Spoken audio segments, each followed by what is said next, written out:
Go ahead and reconvene open session.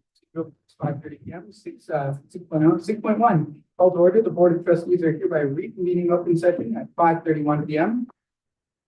6.2 roll call. Trustees to identify the person formally established forum. Gordon Zarate, trustee area 5, running Springdale, Bear Lake, Green Valley Lake. And before we continue, I just want to note for the minutes that I showed up a few minutes late. So for the minutes there, who's that? Gavin Ridland, trustee area 2. Scott Kraft, trustee area 4. Dr. William Millinger, trustee area 1. We have our quorum. We'll note that trustee Gardner is not able to join us this evening. Moving on to pledge of allegiance led by. We'd like to do you have any volunteers? Here we go. Right hand over your heart. Ready? To the flag of the United States of America and to the republic for which it stands, one nation under God, indivisible, with liberty and justice. Thank you very much. With that, we'll move on to 7.0 closed session report. 7.1 actions taken during closed session. We do have one reportable action. The board voted unanimously in favor of expulsion case number E-23/24. That was our only reportable action. With that, we'll move on to 8.0 public testimony. I do not believe we have any public. So we'll move forward to 8.3 Written Teachers Association, RTA representative. Do we have a speaker for CSA at this time? If so, please come on down.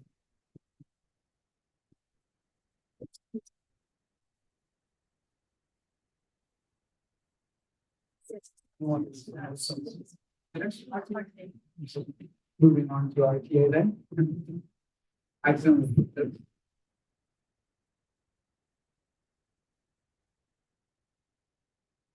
On my phone, this district, my computer. I think I left my phone in. Can I run and get it? Allow? What do you think? You want to do that? Yeah. I can wing it.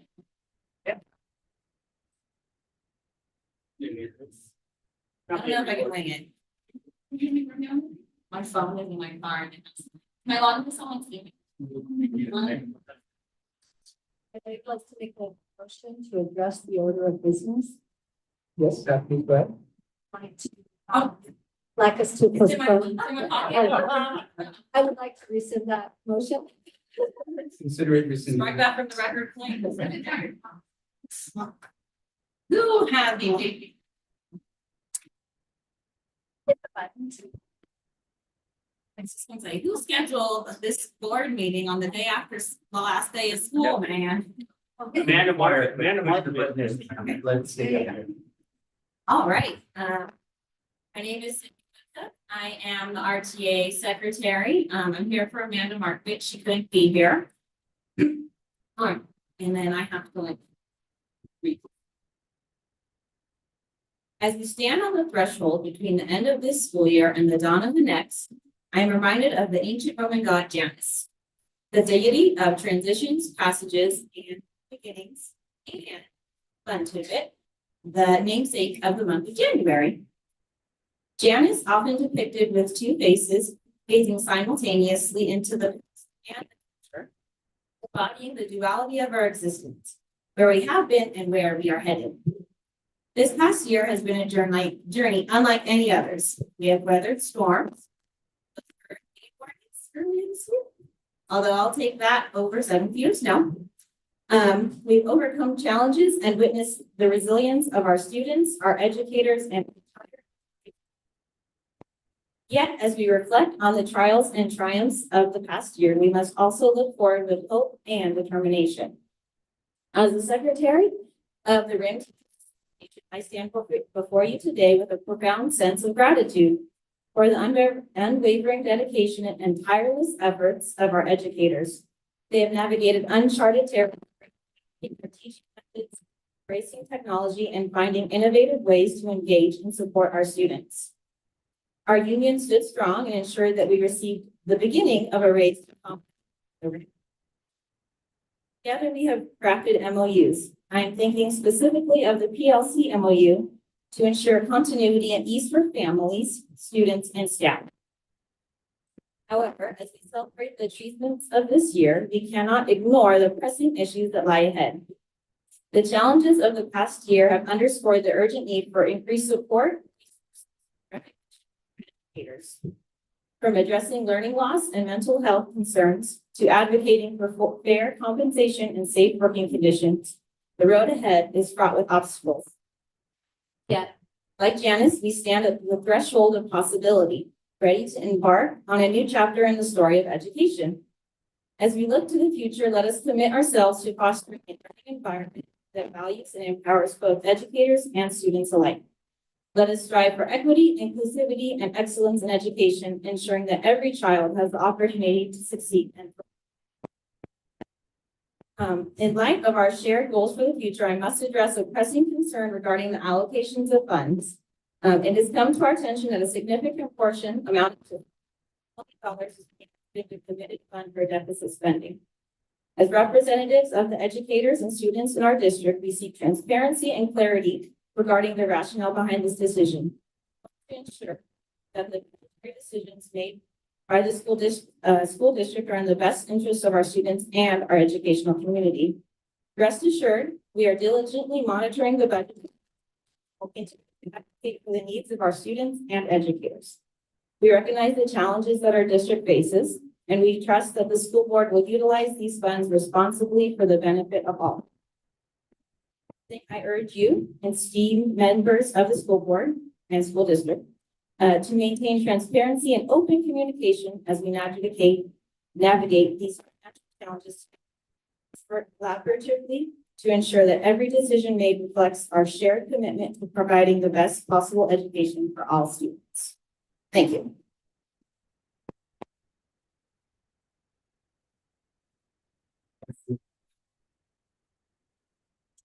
I'm going to raise my pockets.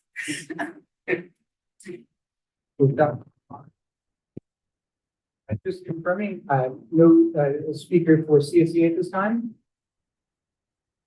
Okay. 9.0, public hearing procedures for public hearing. Public hearings are required on specific items such as the local control accountability plan and budgets.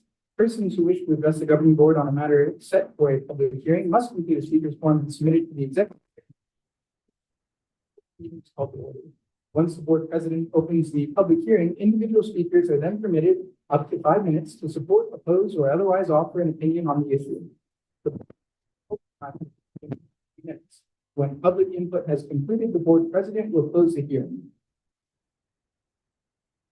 Due quorum, the governing board is interested in stakeholders and endeavors to incorporate community views into its deliberations and decisions. At the same time, it must be able to conduct its business in an organized and efficient manner, free from material disruption. Therefore, in accordance with Board Bylaw 9323 and Government Code Section 54957.9, audience members may not disrupt, disturb, or otherwise impede the orderly conduct of this meeting. Open meeting laws do not confer privilege or protection for expression provided by law. The public's understanding and cooperation are appreciated. 9.1, educational services, presentation and public hearing on the local control accountability plan. Educational code sections 421 through 7 and 52062 require governing boards of the school districts to conduct a public hearing to solicit the recommendations and comments of the public regarding the specific actions and expenditures proposed to be included in the local control and accountability plan of applicants. In addition, the local control and accountability plan for the same meeting as the budget hearing. The governing board must then hold a second public meeting held after, but not on the same day as, the public hearing to adopt the local. This meeting must also be the same meeting as the budget adoption. Educational Services recommends that the Board of Trustees approves to open and conduct a public hearing to allow public. local control and accountability plan. 9.1A, call the meeting to order. I will do so at 5:40. It's my time. All right, good evening, trustee. To speak to you about our LCAP. Excuse me, Mr. President. Yes, Can Mr. you Brown? make a motion on that? Yes, let's go ahead and take care of that. We have a motion for that. A motion to call the public hearing to order. I second that. First and a second, thank you. Thank you, trustee Scott. Any, let's go ahead and call for the vote on that. All in favor? Aye. Any opposed? Unanimous or 0. Please strike what I said earlier. The public hearing is now called to order at 5:41 p.m. Ms. Watson. And thank you for the opportunity to share with you information on our LCAP draft for our public hearing today. So our 3-year plan is in motion here. We are on a week. We'll be sharing with you the updates to actions and metrics today. And always to start off, we like to share that in terms of the actions and metrics, they are aligned to the measures and the state measures. In February, I did share with you these 2 slides that give you examples of what you would see in priority in terms of your local and state measures. So to save us some time, I know that we have shared those before. If you have any questions about those, but it's always fun to see the pictures of our there. So, all right. Looking at our instructional vision, that picture may look familiar to you as it has recently gone out on our mailer. Also the instructional vision, setting the mission and vision for optimizing student achievement. And at the bottom of that mission and vision that you see across our district, you see the LCAP goals listed 1, 2, and so as we go through our actions and metrics changes today, sharing with you that piece. As always, we are here to build relationships and work collaboratively as a team to find out what is for our students, for our staff, for implementing the LCAP. And so first we want to focus in on our successes. So many things to celebrate from our school year here. Technology access, we're going to 2-to-1 for secondary, which may support our cell phone process in the future. Daily transportation, implementation, view of our California dashboard and our data quest local measures indicate that our ELs are doing well. Our LD percentage is up. Our reclassification percentage. Well, those who joined us for the reclassification ceremony, great to see all of our students there reclassifying.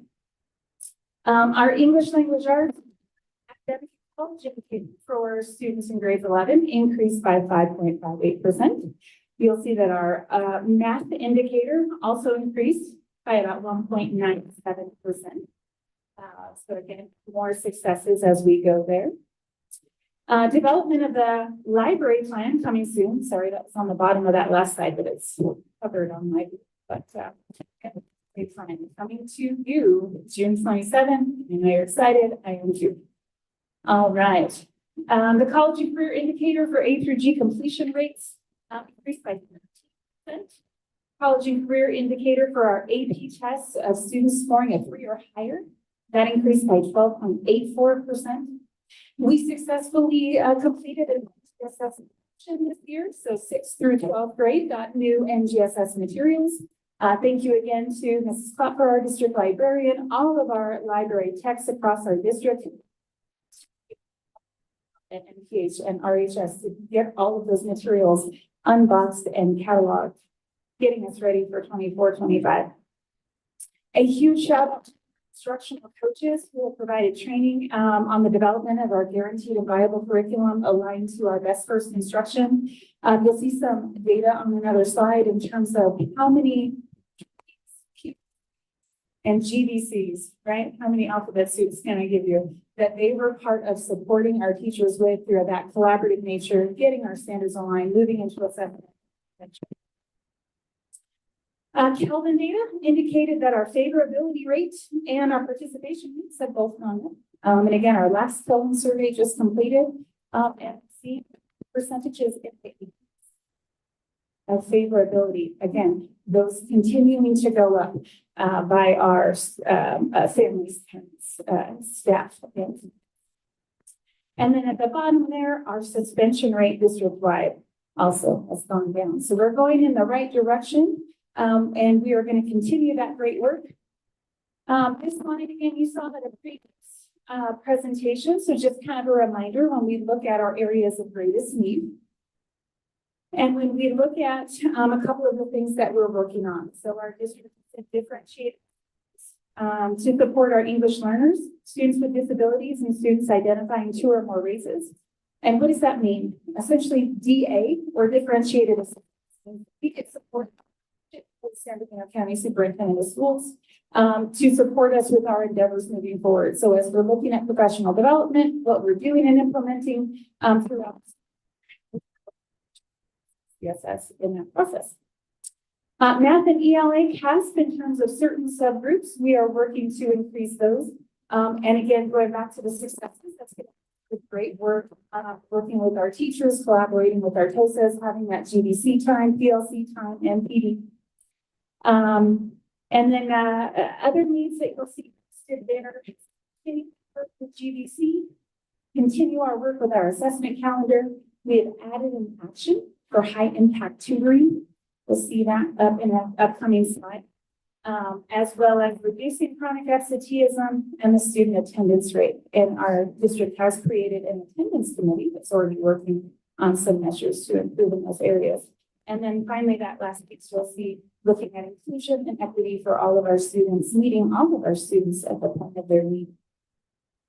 So we go through the LCAP and we look at some of the updates for the areas that have been identified either at the district-wide level or the school site level as a red indicator. Again, they were shared in a previous presentation. So just reminding on which looking at to create those improvements based on the needs and by school site.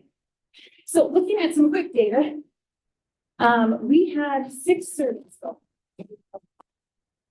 We had 187 responses. We held 10 educational partner meetings, whether those were here, with our DLAC, with our students. We have 7 schools, 2,850 students. We had 2 PD days, 25 PLC days, and 27 GVC days. And that, again, is when our grade levels were coming together as teams across our elementary schools or across grade levels to work on their GVC. On our recent survey on professional development, this has been a metric in our LCAP. And this year we implemented that survey for the first time, and we had an 83% of our ROWUSD staff that's both certificated and classified, who reported attending at least 1 PD or training this school year. So more information on that to come. What is some of the feedback? What are some of the themes that we're hearing? So from our parents of English learners, which I'm going to give you a little piece on the professional development, just that our staff looked for was areas for MTSS, multi-tiered systems of support, inclusion, AI. Interestingly enough. So I went ahead and took the responses from the survey and threw them in to synthesize the responses into shorter little brief components. So taking what everyone asked for and using it to get the themes from our survey. So they expressed the need for more one-to-one interaction. Again, they appreciate that support from our teachers and our bilingual aides. They emphasize the importance of teacher communication. Every time we have our ELAC and VLAC meetings, it's so great to see the collaboration between our families and our teams. And then as we look at parents and teachers of students with disabilities, they were advocating for continuation of the Parent Advisory Committee and to maintain that open communication, and then looking at practices. Our community members expressed concerns with some district outcomes. Similarly, when we look at our needs assessment and we identify areas of need, our community members similarly are looking at our actions and emphasize the need for addressing social emotional needs, making sure that our kids are being supported in that realm. And so again, that's where we see our actions, our wellness center, social emotional supports and MTSS. Now, students, they're a really fun group. If you get a chance next year, join us. Please join us. It is the best to hear our 10th, 11th, and 12th graders share what they think. Some of the things, and I put some of them on there, but time with their teachers was more important than time with the technology. And that was an overwhelming theme. Just really appreciate their teachers. So it was really exciting to be able to hear that and wanted to be able to share that so that our teachers could hear that. They also stressed the importance of making CAST more relevant. They're trying to make the connections between why do I take this? Why is this important for me? And so opportunities for them to engage in why that's important and connections to the CAST. Teachers and administrators highlighted the need to consider class sizes, increase substitute availability, and support for staff, as well as implementing avid strategies at the secondary level. And again, you'll see that there are actions tailored to each of those as well. So summing that up, all our themes looking at mental health, social emotional needs, student support, building strong relationships, improving attendance, offering opportunities, and ensuring students graduate with the essentials to be college and career ready. So this next slide looks at goal 1. You'll have one slide per goal. And if I can just take your attention to what is bold and underlined. This is where you'll see changes in the LCAP from the previous years. The first one you'll see is our PLCs. With our PLC MOU, we've got more PLC days. We are going from 25 to 29 days. Our instructional technology is at district-wide and going to 2 to 1 at the secondary level. Establishing formative assessment practices. TOSAs are continuing to collaborate and come to GVs and making sure that assessment and the process is a collaborative one. Going down to 1.5, would like to highlight 1.5 use of electives and extracurricular. We expanded this to make sure that we're meeting the needs of our arts and music education. And so here you'll see arts and music at the beginning there to include also athletics and other elective and extracurricular supports so that it's open to make sure that as we're building our electives, building our arts and music programs, we are considering how we are broadening and how we're supporting instructional resources. So you'll see with that action, additional funding for arts and music. Action 1.5, or I'm sorry, 1.15 on the right side here. That's where you'll see that high impact tutoring.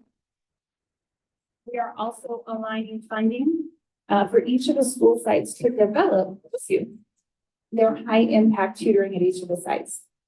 So as we build the foundation, structure interventions to support our students and to meet every student at the point of their need. The bottom action 1.19 is a newer requirement associated with professional development specific for English learners and LTELs, our long-term English learners. We do not currently have the data on our LTELs, but that's coming with the next cycle. All right, no major changes to goal 2. And the only major change you'll see to goal 3 is the resources for parents with disabilities. This was a plan in our LCAP in the past. Ms. Berg and I have been collaborating on creation of this packet. So we are going to it for the first time.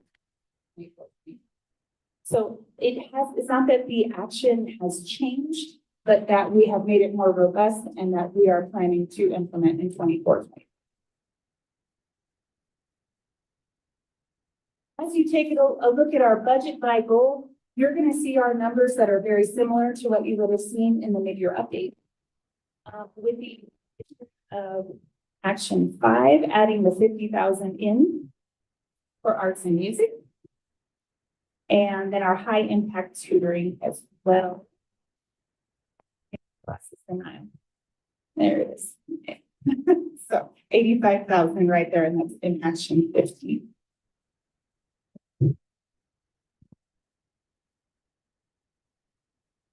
All right. Goal 2, again, you'll see similar totals to our previous year. We're still in our editing phase to make sure that we have all of our updated numbers. See the final updates and revised for the June 7th. Budget preview for what's coming. This is my commercial break with the budget update. And a couple of slides here that gives you an update on basically our LCF funding and how that is made up in our district. What are our next steps? We're going to make edits in partnership with SBCSS. I meet with our partner about once a week and continue those revisions. We'll do our budget revision.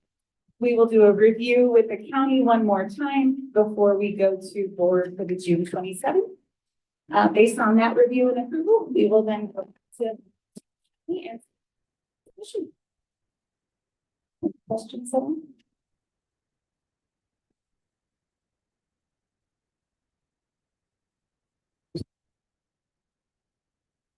Looking at LCAP goal number 3, under 2.9, mental health support through Care Solace. Are there any other additions to the LCAP in regards to mental health supports for students or families or employees? Yeah, great question. So no new changes. We have the Wellness Center in action 2.9 and the mental health in 2.9, and then checks for the mental health as well as our climate and culture district wide and by school site will continue to be public.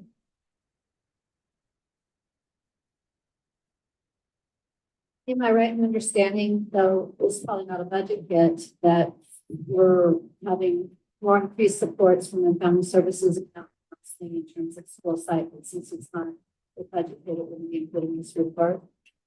That is correct. We do utilize, like for example, this year we were able to pay for the Wellness Center out of our ESSER funding. So we vary that funding, and again, we work with our teams each year. In fact, NCT will be here tomorrow to work with us on crisis response planning.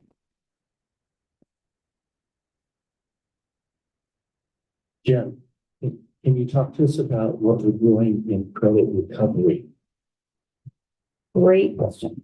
So credit recovery is for credit advancement, credit recovery, of course, and then also for ESY. So essentially that action would cover the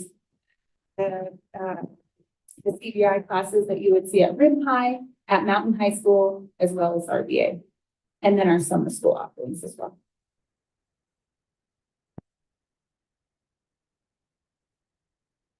It's incredible. And so I really appreciate the work that's being put forward. And I also realize that's a good note that this is specific to LCAP funding. That's a very large piece of the district's funding, but not all inclusive. So I appreciate that note. And I want to confirm that the art, music, athletics, and other elective and extracurricular supports, that addition of 50,000 AMS, that is inclusive of music instrument repair materials. That is correct, and more to come on that during the Prop 28 presentation. Alrighty, thank you very much. I appreciate it.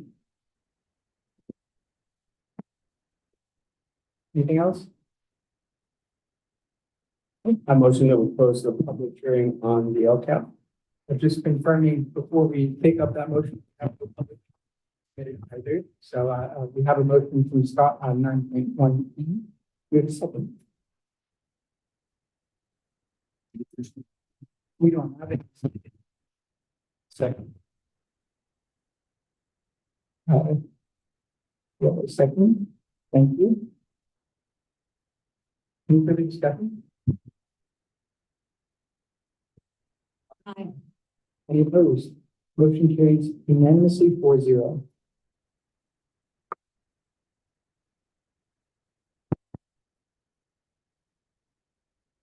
Right along to 9.2.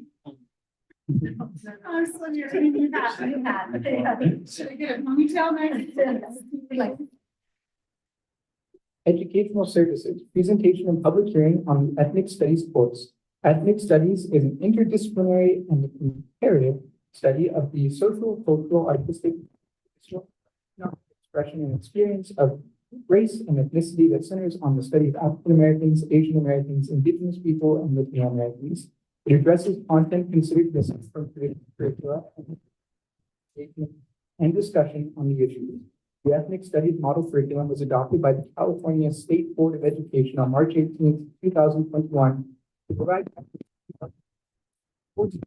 on October 8, 2021, Assembly Bill 101 was signed into law establishing ethnic studies as a graduation requirement. California education states that commencing with the 2025-26 school year, a local education agency, LEA, including a charter school with pupils in grades 9 to 12 inclusive, shall offer one semester course in ethnic studies.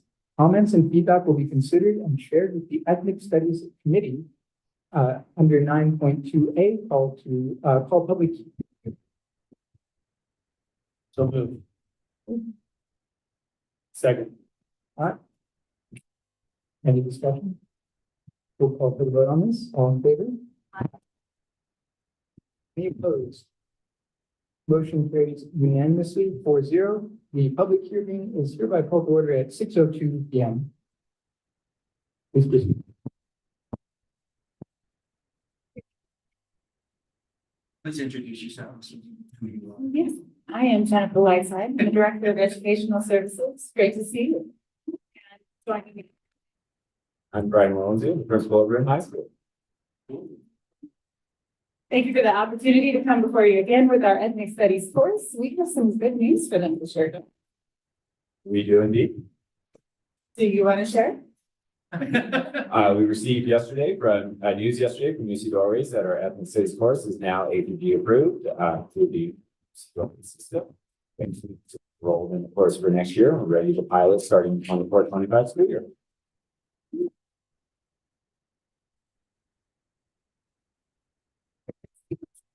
Say after that, no. But you do have some great things in front of you. One of those, it breaks down the guiding principles that were generated through collaboration with our ethnic.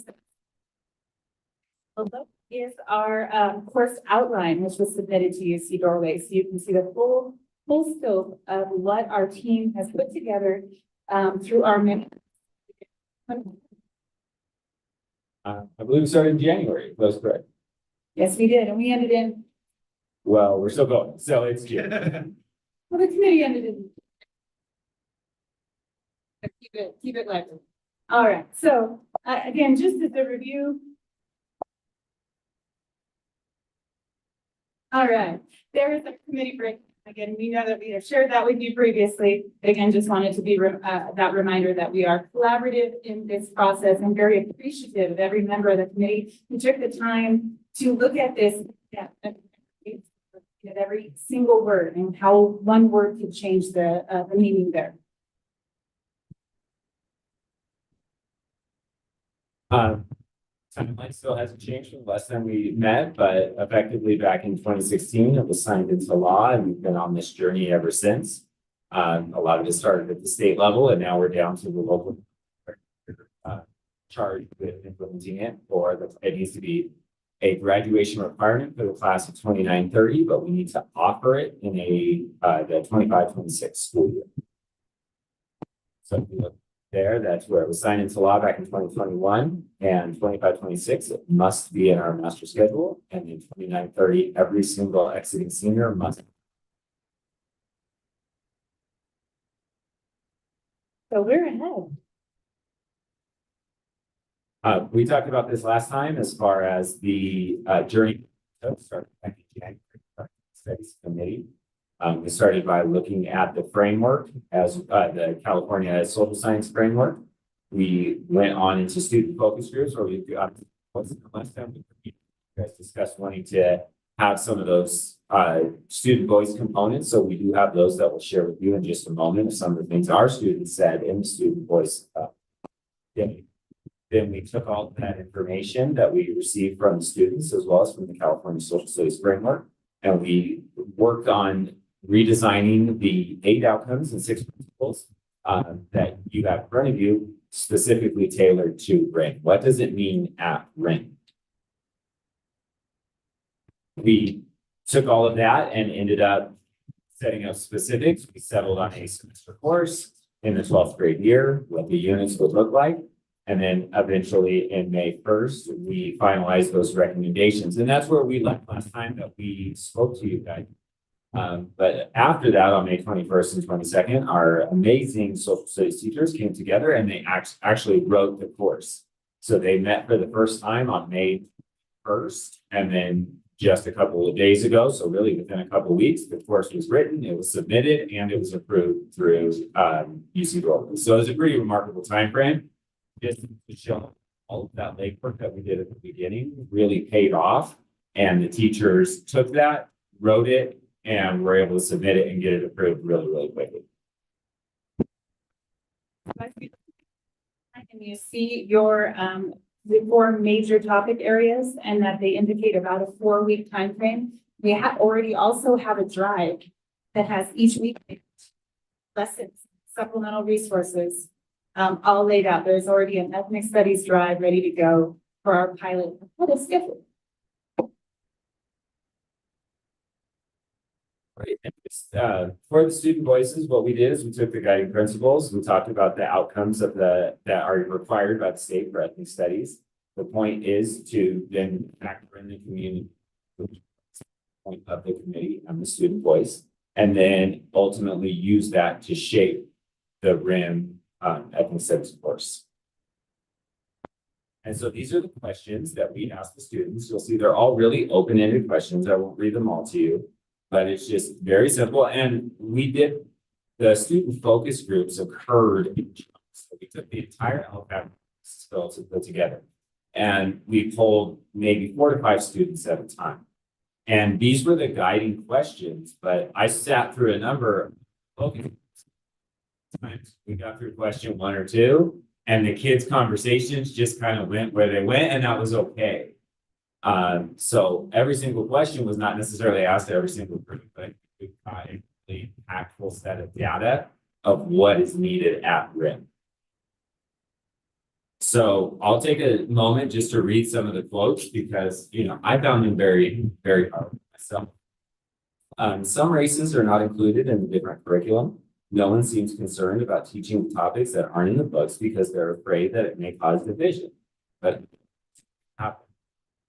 an ethnic studies course should be about the culture of people from credible sources. It should include the local tribes from our area, the story of the land and its people.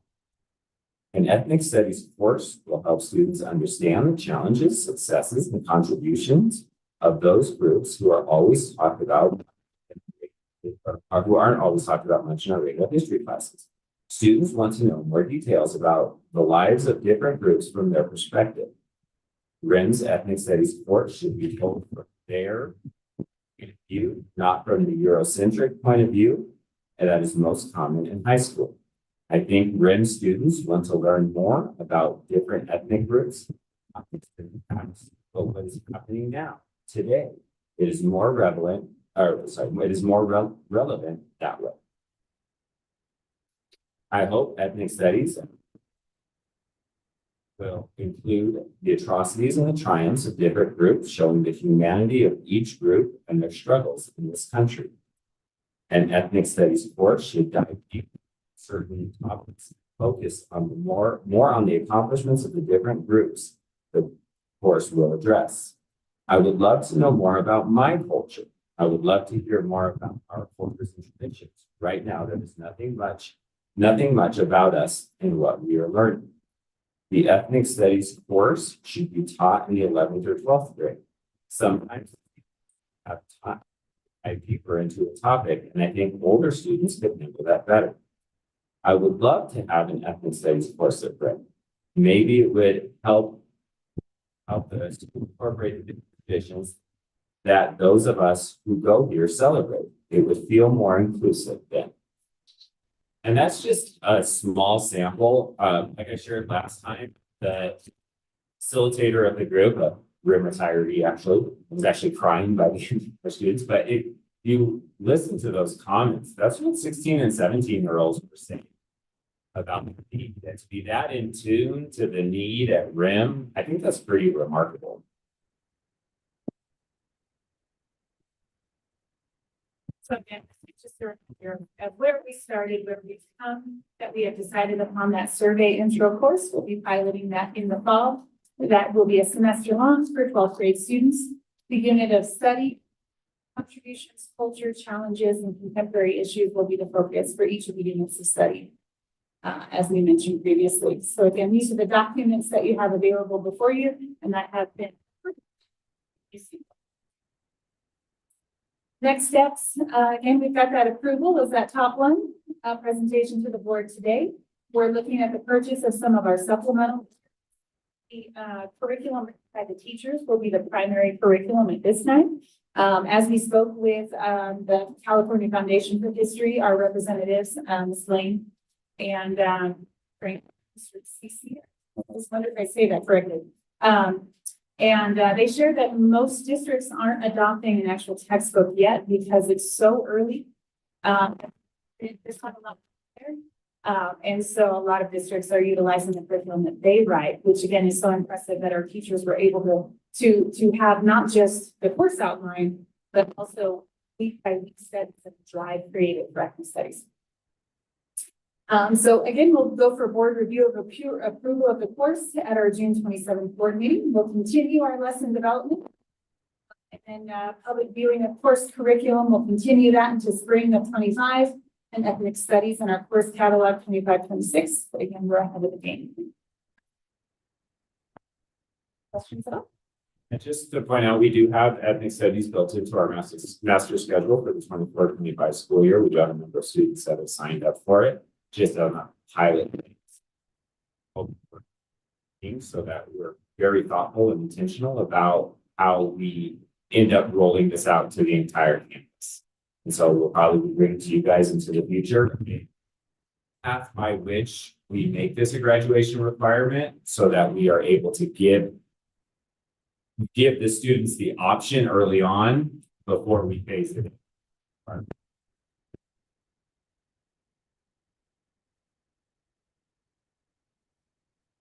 Okay, how did we get approval that fast? Maybe the afternoon that we finished it. That's amazing. Yeah, the teachers finished it with, they immediately sent it off to our counseling. Mrs. Tarwater, the guru, she submitted it all. There was a few questions that came back to the teachers, the high school teachers, Ms. Mazakia, Ms. Bennett. They immediately got it back and UC approved it really, really quickly. So it's pretty remarkable. That's it. Can you recall the questions that they came back with? I don't think UC came back with any questions. It was just more Ms. Tarwater about, this question about this unit, that unit. But by the time it was all submitted, we got a approval. Has Big Bear got theirs yet? I haven't checked, but I can get that answer. So as part of the course outline, there are text material and resources. Are those proposed at this point? If there's will be reviewed. Are these already set in stone, or how concrete are these choices?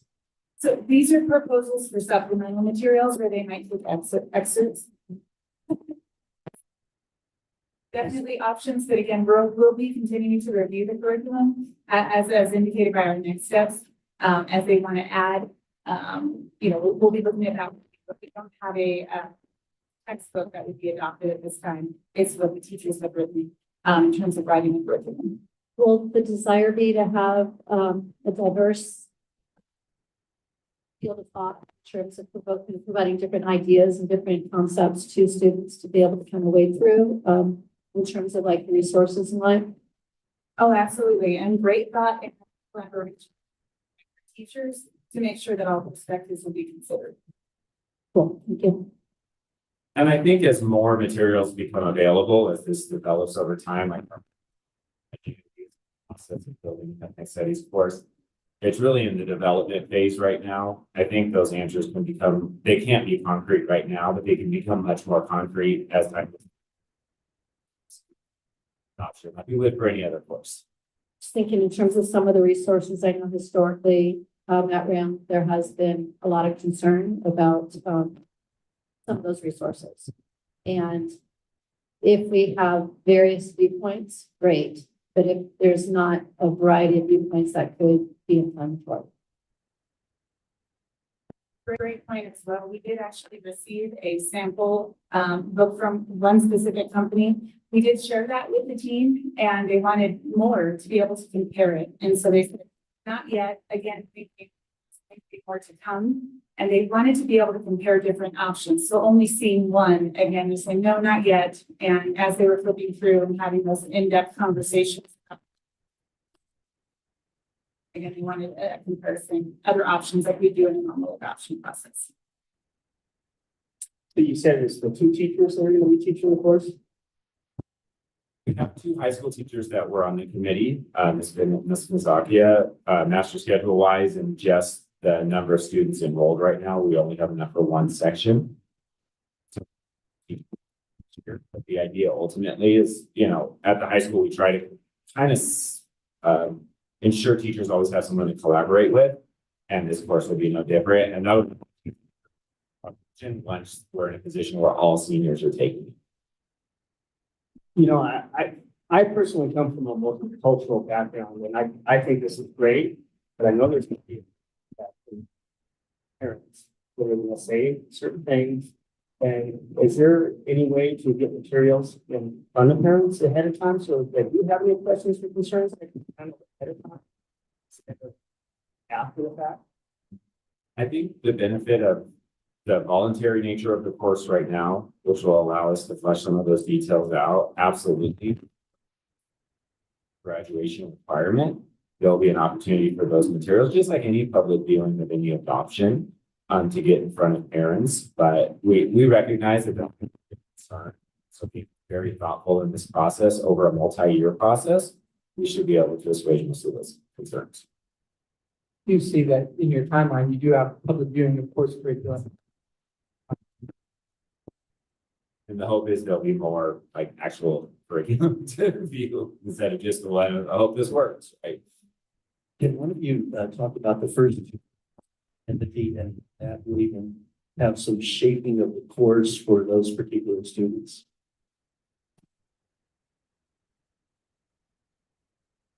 So the first the first part of the course is this identity unit. And really the purpose of the identity unit is for the students to understand who they are, you know, and a lot of different questions. That's not necessarily just about race or ethnicity, you know, that's about you know, upbringing, religion, and a lot of different components that aren't necessarily students making of themselves. And the purpose of that identity unit is really for them to understand all that makes up a person. And once they understand all that makes up a person, when we go into the different ethnicities of the different groups, that's just one of many factors that make up a person.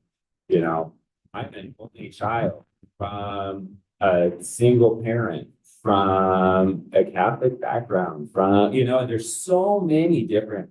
And so for the students to understand themselves, and then that is really, really important as well. That really lays the groundwork for all that work as we look at the Latin American studies, the African studies, the indigenous people. Add to that, if you look at under the identity unit and the unit description, the very last section there indicates the unit equips students with knowledge, critical thinking skills, and empathy needed to navigate a diverse world and work towards a more just and equitable society.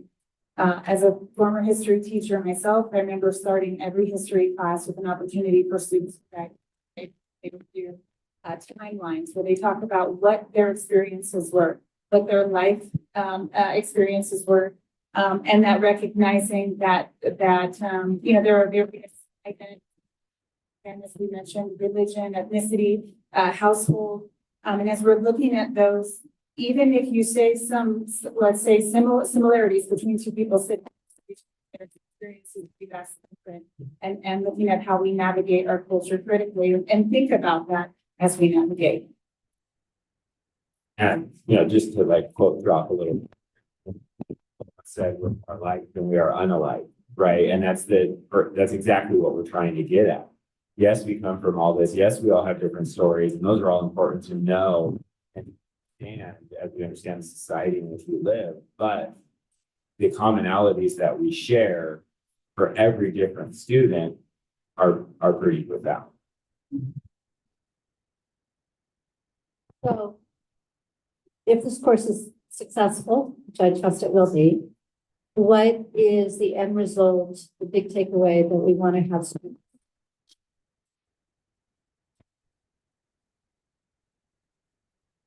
I think for me, anyway, and so I could share what she thinks as well, but I think for me, it's just to understand that there are different perspectives to history, that there's a different story based off of that perspective that you live through, and understanding validity to all those different perspectives to ultimately lead to the society where this huge society with so many different backgrounds, and that understanding as a human that your perspective is different than my perspective, and that's okay.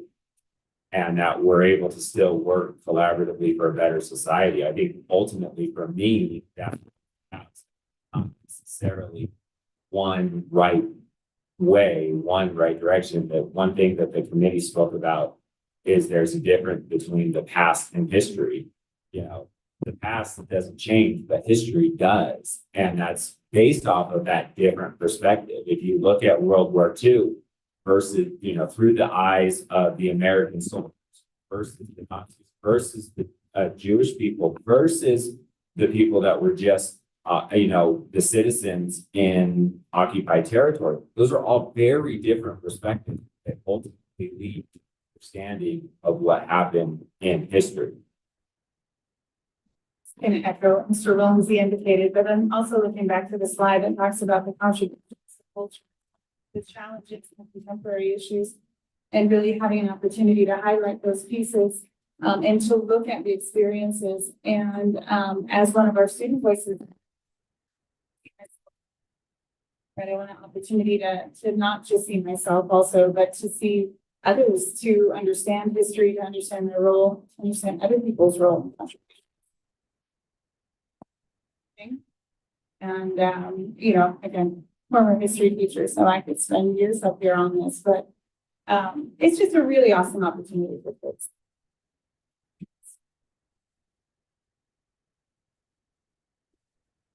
The guiding principles, by the way, are actually given in a sense by the state, but they were rewritten by the committee.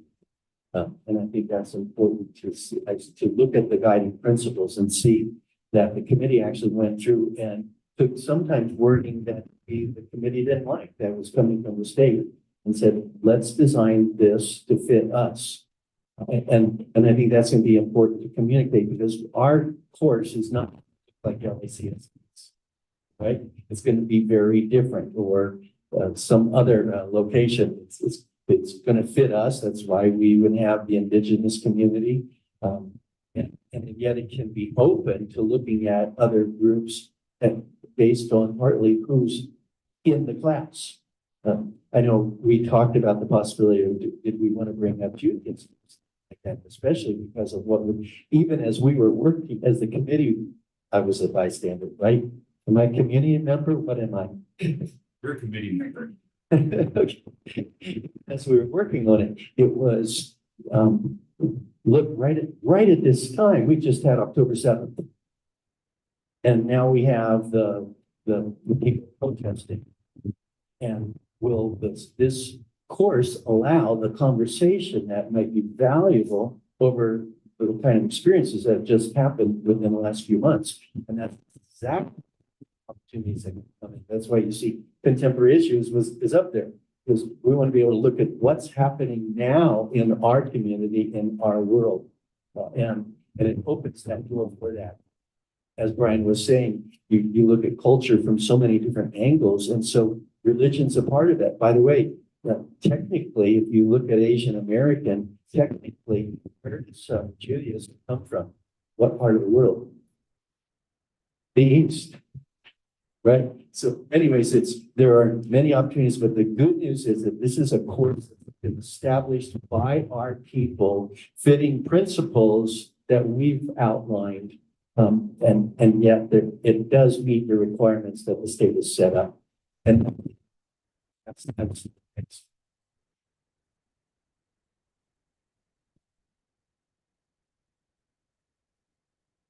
going to say, well done. Thank you for that. Thank you both. I really appreciate the effort that's gone into it, and I'm glad to be able to pilot this a little early. That's exciting news. Seeing as no comments were submitted, do we have a motion for 9.2B, call public hearing to close? so moved. Second. All right. I'll call for the vote. All in favor? Aye. Any opposed? Motion carries unanimously 4-0. The public hearing is hereby closed at 6:27 p.m.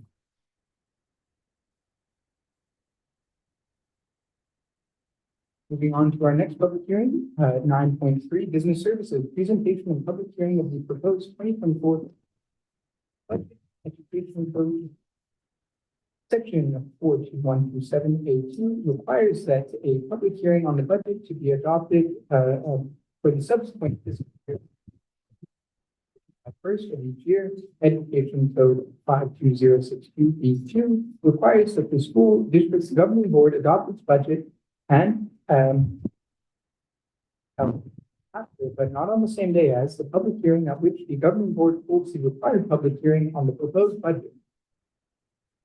9.3A, all public hearings ordered. We have a motion. Motion. Second. All right, on to the vote on that. All in favor? Aye. Any opposed? Motion carries unanimously 4-0. We'll go ahead and call the public hearing to order at 6:28 p.m. Ms. Helen. Oh, thank you very much.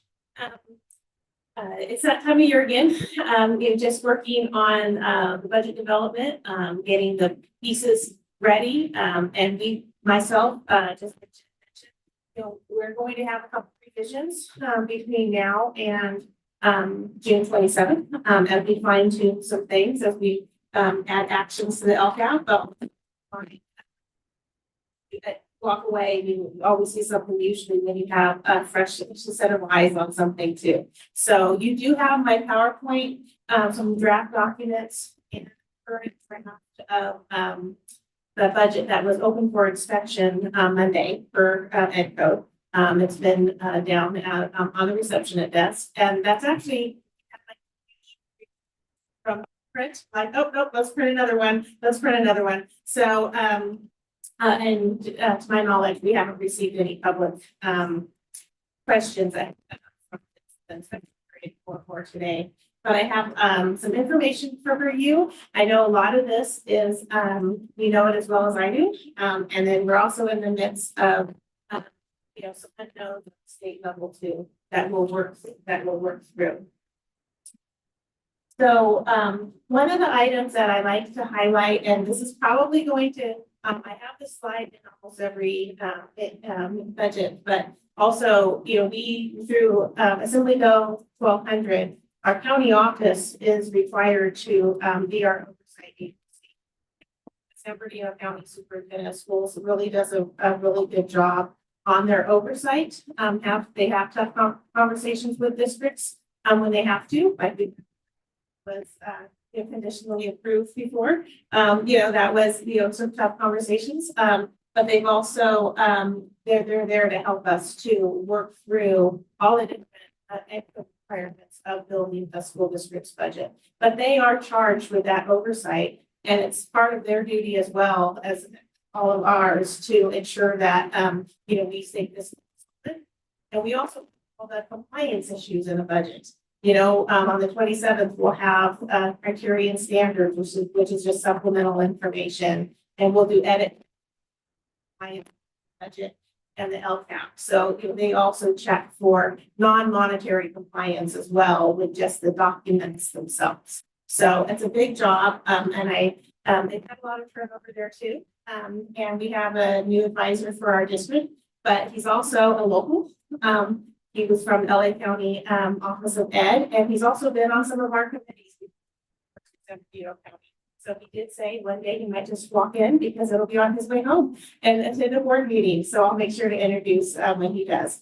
But they are here oversight, the service to us, and I do appreciate them.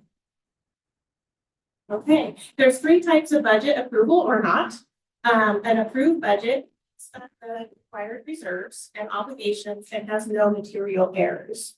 There could be a conditionally approved budget that it does meet fiscal solvency and in our section, but might have some errors in it. And that would be some of the compliance. Maybe we didn't have some elements, have some supplementary information in it, or just have some more errors. Conditionally approve a budget. And send that back to the district to get fixed. And it doesn't even always need board pre-approval at that point. Sometimes it does. That Jen and I would be doing with the budget and the LCAP, then a budget may come back to you for that reason. A disapproved budget does not meet the reserves and obligations in all 3 years. And so, a district does not want to go down the road really of anything but an approved budget. That's why here there's a lot of edit checks and there's a lot of work that goes in behind the scenes. Okay. The budget and action, how both of and I think this has been an improvement every year since LCAP and budget, since the LCFF and the LCAP on how the 2 documents support each other. And how the services, how they are in the budget, and then where are they in the LCAP. So that is one of the things we kind of nicknamed it like a crosswalk. Where are in the LCAP, but where is it in the budget? We need to be able to audit that. We need to be able to identify it. We need to be able to have an account number or a person tied to that. So to get an updated annual update and budget for you as we kind of just more yes, the budget may be done, but kind of pulling in reports and identifying which actions and services are kind of in the budget itself.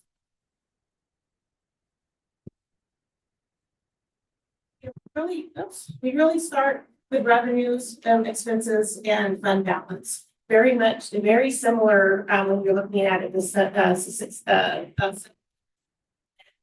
balance sheet, from a private industry. You have a financial statement that has a net income or loss. That's your fund balance that gets carried over to your balance sheet with your assets, cash. So as we build that, there's one of the things that we start with though, before we can even build a budget at all is and district's enrollment. So I'm kind of going to throw in our current month 10 enrollment here as I start talking about that. So we have audited months up to month 10. I think the last attendance month just had a handful of weeks onto that, and that will be incorporated in like a summer update to the board. We're currently at 2,853 students. You can see that we have, really leveled off, and, we're not seeing the highs and lows of declining enrollment. But we're really unsure what will kind of a post-COVID trend be. Feel the center watch to the district's enrollment. We had a 2% decline from September to June, almost like clockwork. Another 3% from June. August, September, which some of that it was just birth rates and age groups going through the system, and then those months of during the recession, gas prices at 93 2030 was, washed out for 6 months or something like that. We've had some luck when Norton closed down in San Bernardino. I, wasn't even close to this position. Then, we did see some enrollment spikes, until COVID hit. And so kind of that, what our new trend is and what can we, project forward. We've talked about this several times that we don't really know what our new normal is and what our trends are going to be, but we'll monitor it. And we could be in a very modest decline enrollment or 2%, enrollment decline year over year. Our corresponding ADA, see here is just under 2,600 ADA, and then we're running at a 90.68% attendance rate at the moment. Going into our stride for 95, RVA's done a good job of maintaining that 95% attendance this year, but brick and mortar. Just by, a couple points there, 91.20.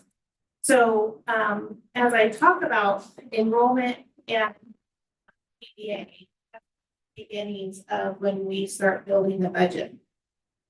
And so, starting with the enrollment projection, looking at our ADA, staffing needs. Okay, enrollment and ADA rate then gives us our total LCF revenue and other grants and resources, enrollment and or ADA or components of that, like Title I, that is based on our free and reduced lunch counts that we still certify. So it's student demographic and enrollment data is used for many things, and you can see how it touches the budget. It gives us our staffing needs. Right. And one of the other items too is we get information from sources such as there may be a revision. We rely on groups like FitNat, School Services. They provide training for us and insight on federal, state, local regulations, trends, how the governor's actions, how it may impact us.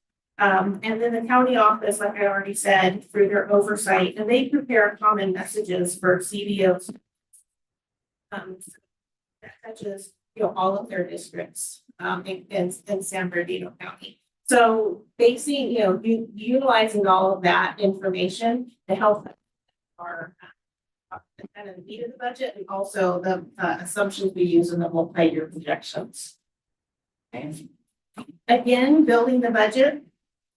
We start really for all groups, our staffing, we roll them over from one year to the next. Just think of the financial system. But then we have to apply step and column increases, additions or reductions, increase or decrease the staff due to position control. We have some district managed changes to either hourly rates, substitute and extra duty costs, and then by any settlements we have with our employee groups.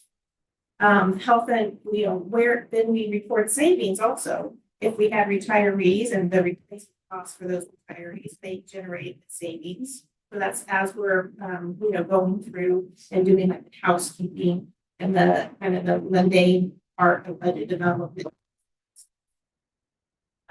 We adjust our health and welfare costs by any changes from our insurance carriers. And then we really go look line by line on what either staff is supported by restricted dollars that are no longer available for our district. So if we've kept that staff, we have to, make that change in the financial system. So it's coded to funds in it. And then, delete some of those one-time revenues that we're not going to get again, because we don't want to then, count monies that, just. Okay, we have other costs. A little bit of this is review from Jen, talking about supply budgets. So, we have CMF dollars, but we also have other programs like Title I, like the Prop 28. We have one-time costs in the budget still with some carryover that portion of that would be eliminated in future years because, we've been spending a lot this year. Any new costs that are known at the time while we're building this, we would capture. Then we have other funds, lottery, both restricted and unrestricted, Title I, special education, any individual state block grants or new programs. We review accounts, make sure that we have a mandated minimum that we have to contribute to our routine repair maintenance. Transportation for we largely base those costs on prior year, except the staff, the personnel costs are outside of that. And then special education, county transportation fees and some prior year or any changes that we may know at the time, in May and beginnings of June when we're wrapping all this together.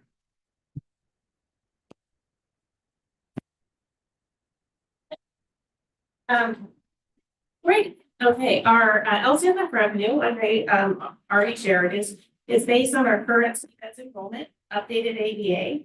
We did reduce, our total LCFF by the audit adjustments included in the 21, 22, 22, 23, and the 23, 24 program. We did increase our ADA because after reversing the impact of the audit adjustments, what would our attendance rate would have been because they've been part fine. And we really would have been, like a 91.5% instead of the 90. So moving forward, I wouldn't want to build, my budget going. That would be, estimating revenue too low. So what would be reasonable? Like we have to really look at what's reasonable as going into the new fiscal. We did do a modest decline in enrollment because, that trend's not looking like we're going to have a spike of 5 or 6%. We update our state and federal revenue. I should have popped that, so get it on 2 slides. And then we, in our multi-year projection, we decreased staffing in all our future fiscal years based on enrollment decline. And, being very tight on our staff and utilizing positions, especially unexpected and state deficits themselves. We have health and welfare increases for all groups. First, continues to rise. We have some savings in the budget from prior year negotiable items. And we do have increased budgets for natural gas, electricity, and fuel due to their escalating costs. We were here at the recent conference, and a couple of us were there, where there was an application by Edison with the PUC, I think it's called Public Utility Commission, for across the board increase for its customers. So kind of as a heads up, if that's going to go through, we want to make sure that, we don't, with the natural gas, we have, when you're seeing those spikes, even at home, many of us were seeing, bills that were 5, 10, 15 times higher in just 1 month. So, preparing for some of those increases. So I noticed a couple of pages back mentioned property insurance. And how are we affected by the rise in property insurance costs? Health insurance and then property liability, yes, and I have a slide on that. It's not not like fire insurance, it's the liability component of it. Well, we pay through a pooled fund and excess insurance carriers. We have to maintain, even though we have to have insurance on our buildings, on our vehicles, for property damage. So if the asset itself gets damaged, for liability, acts of negligence. So our insurance requirements across the district range from the employee benefits for like whatnot to liability for lawsuits. And if slip and falls, then we have property damage and hazard insurance as a homeowner would have, is there an equivalent? I know there's liability component with the hazard insurance, but in terms of fire or? Yes, we do, every, that we have a detailed, I mean, down to when you think about every piece of furniture and every building that our school has had, every then modernization project. So we do schedule of, I'm gonna lose it, but I'll think about it tonight. Where literally it's down to computers and we work with it's through a broker under the JPA's umbrella. Schedule of values, that's what it's called. And so there's a component, we have some of our sites that are technically in flood zones. You know, we've gotten maps out before because we're like, how is that in a flood zone? I don't see it. Then, you know, you can go to the, that's a designated flood zone. So, you know, that schedule of values, then accounting for fire, floods, you know, and things like that all go into, although it's a little bit different because we're in a pooled JPA.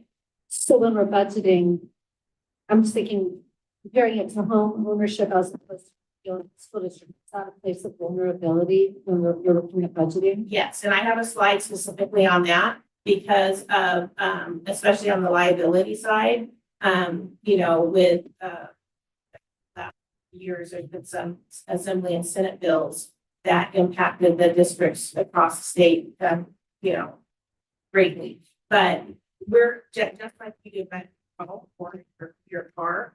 You know, we are seeing rising costs in liability. It's just the insurance market in general in California is impacting public agencies. There's a little bit of wiggle room that we have because we're self-insured up to a point with the pool. And a lot of our rates are based on ADA. Okay, so, you know, we may not feel it because, oh, we bought new white fleet or new buses, because that is still charged on an ADA.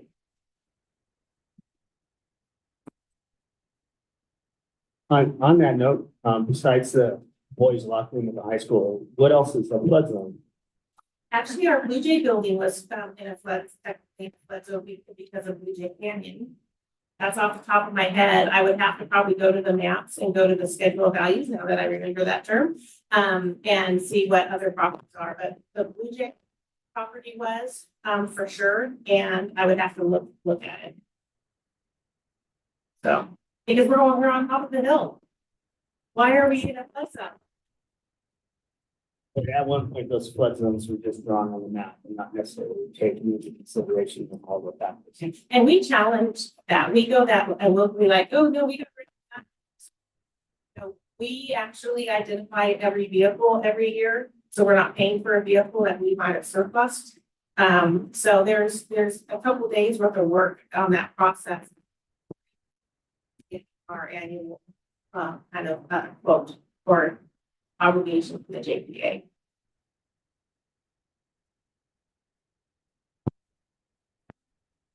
Just, I've used this slide before. It's just your information. You can see what the historical rates of COVID during LCF, during LCFF 2014. Projected out that we have current projections through 27-28. We don't make up those numbers. We get those from, you know, the school services works with the legislative analyst office and Department of Finance. Okay, summary of this is a summary of our total LCFF revenue. And you can see year over year, and we've talked a lot about, you know, what's the total percent versus the actual dollar received. And I think we spent a lot of time on this the last 2 years. So going into 24-25, there is a 1.07% COLA. That's the budget currently. But when we take into consideration how we're funded now on the prior 3 years ADA plus enrollment and the, you know, fluctuations in unduplicated count, you know, we are actually receiving less dollars year over year than a, you know, a COLA. Then you can go to the future years, and because of the same reasons, and I have a slide on that too, with just how LCFF works and the funding behind it. You know, where we have some modest increases for 6, 3, 28, and then again 28, 29, you know, where it would dip down again.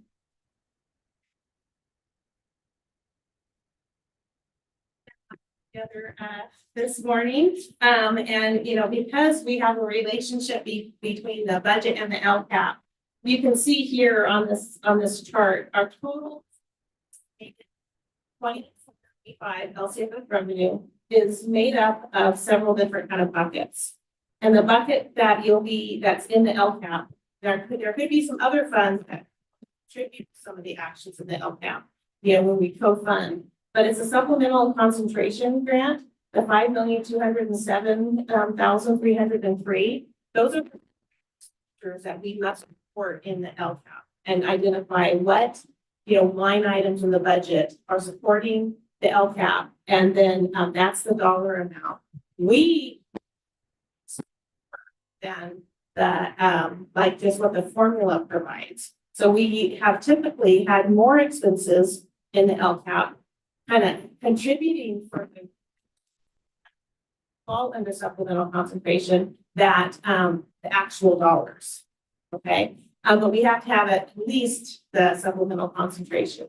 We have our grant, which is all part of LCFF total. The add-ons, which now we get a little bit, you know, well, we get a little bit more at home to school transportation because they're now.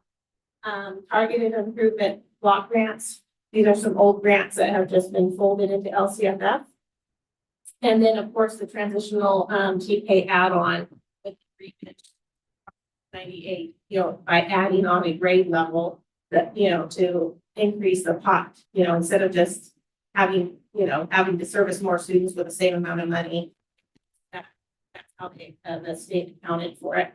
And you can see this, I type the numbers in and I do but the FICMAT, who's a partner, you know, with school districts and CDE, they actually develop a LCFF calculator that our county requires us to use. I know very few other schools why they wouldn't, because they've done so much of the work for us with this calculator.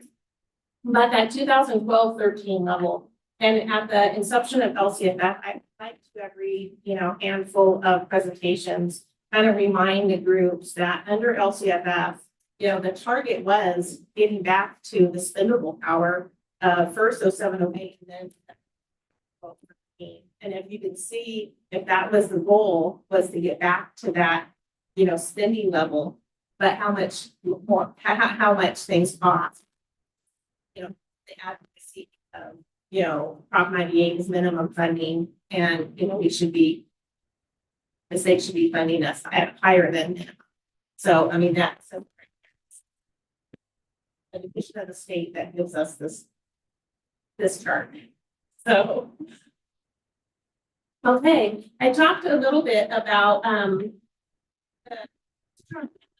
what are actual earned ADA each year from 21-22 and then projected to 28-29.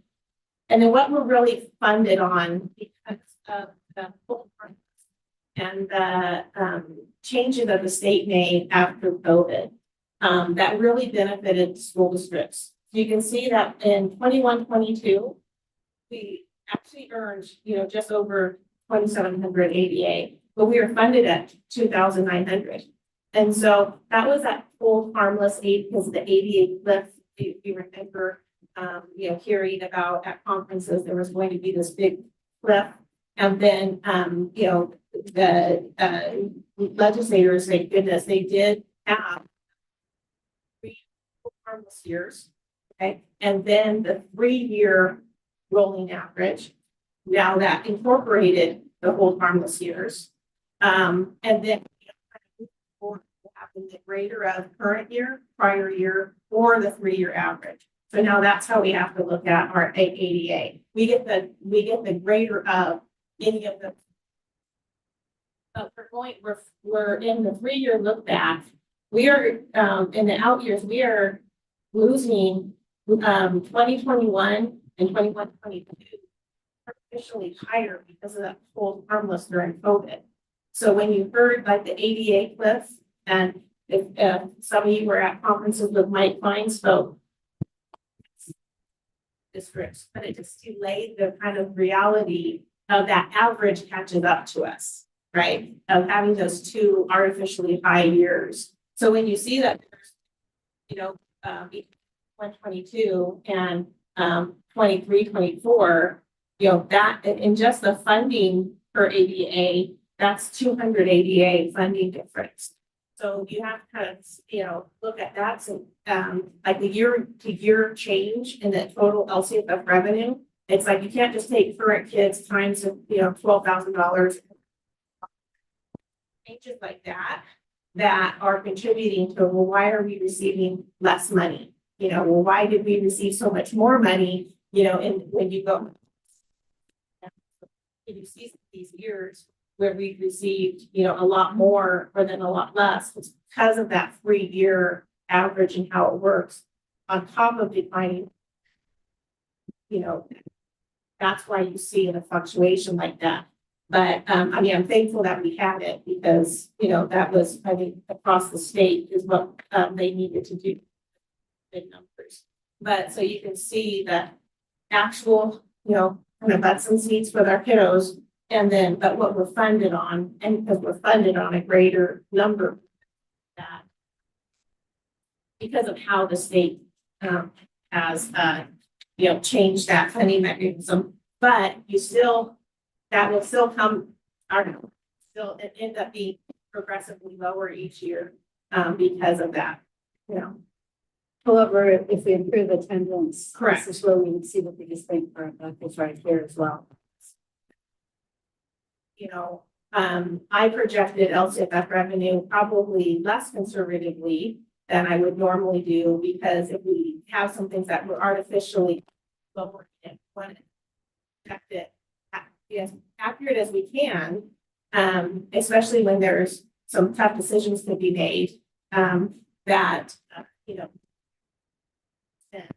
but so anything over 91% is going to be kind of like money in our pocket as we move forward. Okay, this was, I did not do this slide. I just cut and pasted it because I was looking through some stuff and I really have never paid attention to a couple of the tabs that I normally don't have to for that pigment. But I thought this was interesting. It caught my eye this morning. So this is just showing our funded ADA. And then our average LCFF sources per ADA. And then that per ADA change. And it kind of just gives you a good picture of, you know, the amount of money per student that we receive relative to how many students in, you know, 22, 23 and moving forward. You know, especially because of those years that we had, you know, the 13% COLA that they, you know. BBED's enrollment, just highlights, of course, our estimates. So as we get real data, we will update our charts. Same differences, just you've seen this before, so I'll go right through it. STIRS and HERS, STIRS leveled out, but HERS continues to rise on, you know, this is on every dollar of payroll. Okay, and then this one, I have this slide. I also have a that is correlates to a resolution that's on the agenda later on this evening. So education code requires us to, because we're in the Prop 98 environment, and I don't want to get into all that because it's a mouthful. You know, to report on reserves that are over 10% of a district. And so ed code is the why we have to do it up there for you. And then what our current estimated are in each year of our current budget cycle. So our budget cycle is the proposed budget year and 2 subsequent years. So our ending fund balance school year is projected to be, and this is if we, nothing changes, and if we spent every dollar and kept all the staffing the same, just over $8 million. Going into year two, it's enough, it goes down to, because of deficit spending, just over $3 million. But when we get to 26, 27, it's a negative. So you have a supplemental, you've seen this before. I have a multi-year projection in the slide, but here's the 5-year. That goes year by year, kind of line item by line item, teacher salaries, classified salaries, supplies, you can see. And then in 2020, 26, 27, we are at a negative in fund balance. But to you on the 27th, in the carryover accounts, I will have we have reserves from the sale of the building that we're going towards technology, voice over IEP. We have the proceeds from the insurance claim at Grandview. Those I will reduce in order to have a positive ending fund balance, or else we don't want to get our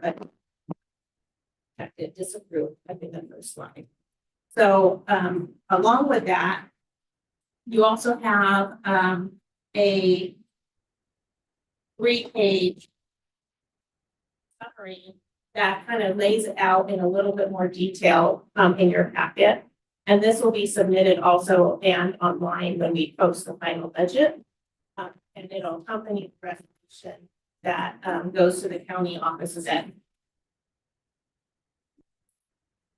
So I've summarized some things on a slide, but this worksheet will give you the amounts in by detail. Okay. Pressures on all districts' budgets. Brianna, this is really what we were just talking about. AB 218 was Assembly Bill 218, and they've had 2 other Senate bills that have kind of morphed after I believe. And then financial impact to school districts. And we've talked about this at board meetings before. I've given you updates and expanded the definition and for sexual molestation cases. That has created a ripple effect in California because it was originally passed as a no bill, just kind of like the late start bill in transportation. So at the time, how it was explained to me, county meetings that I go, I just thought like kind of big insurance would, cover and write the checks, right? And they failed to see that there was a trickle down private business owners, okay? But also in the public sector, school districts be a part of that, who are self-insured through pools like the JPA, like I just talked about. Self-insuring now these losses, some that are going into 20, 40, $50 million, okay, for claims made due to sexual assault and molestation at schools. So insurance carriers, pooled insurance funds, and excess insurance carriers have determined that their reserves are not adequate to cover, they have actuarial tables and all that stuff, that their reserves are not adequate to cover potential losses. Going back to the 90s on what JPA and who was our carrier at the time, and we because special assessments are being placed on districts due to their ADA at the time. Okay. Like we were insured, and to be honest, we didn't go into the 70s or 80s, but while we were insured from a time in the 90s, but moving forward, and they based ADA assessment on school districts who are part of the school excess liability fund. So We had 2 assessments already, that have been incorporated in the budget. The first was, $60,000 a couple of years ago. So that's, and then it's, I'm going to, our second assessment was 127,213. We just received, in, I believe, May, end of April, a third assessment for 210,870. And that wasn't part of the district's budget at the time. Okay, the first 2 prior to happened. And then a phone call this week. The 4th assessment. But they said, well, it'll probably be lower than the 3rd. So, and then our baseline increased by 39%. Not on property, not on like the break fix of a building, but for, our defense, if we had to, Are we also vulnerable to other school districts in the JPA in terms of if they end up having big Yes. lawsuits? So when I've been at home and the news is on and I hear a case, whether in the high desert or somewhere in the Inland Empire, some of the first things I check are they cool? So, because it is the, a shared cost. So it's it's that are impacting that the state is going to have to address. And I happen to know those conversations are already happening because I think there's been a lot of advocacy from our partners like Manhattan School Services to the legislators to, you didn't think this was going to be a financial impact to schools, and it was. So, on how to fund even, outside of the school district funding for costs like this. Okay, other pressure on budget, just rising special ed costs, the increase in the number of students who qualify for services. We have health insurance costs and control that continue to escalate, declining enrollment, low attendance rates, aging facilities and modernization needs. There's risks in the California budget. It's, who funds us.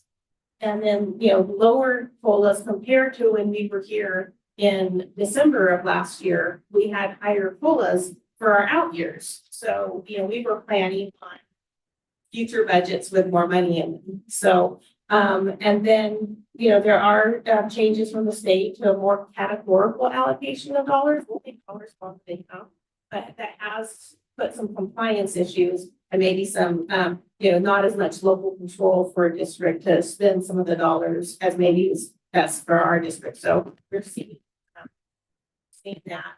And then, the deficit spending patterns in like the multi billions of dollars. Okay.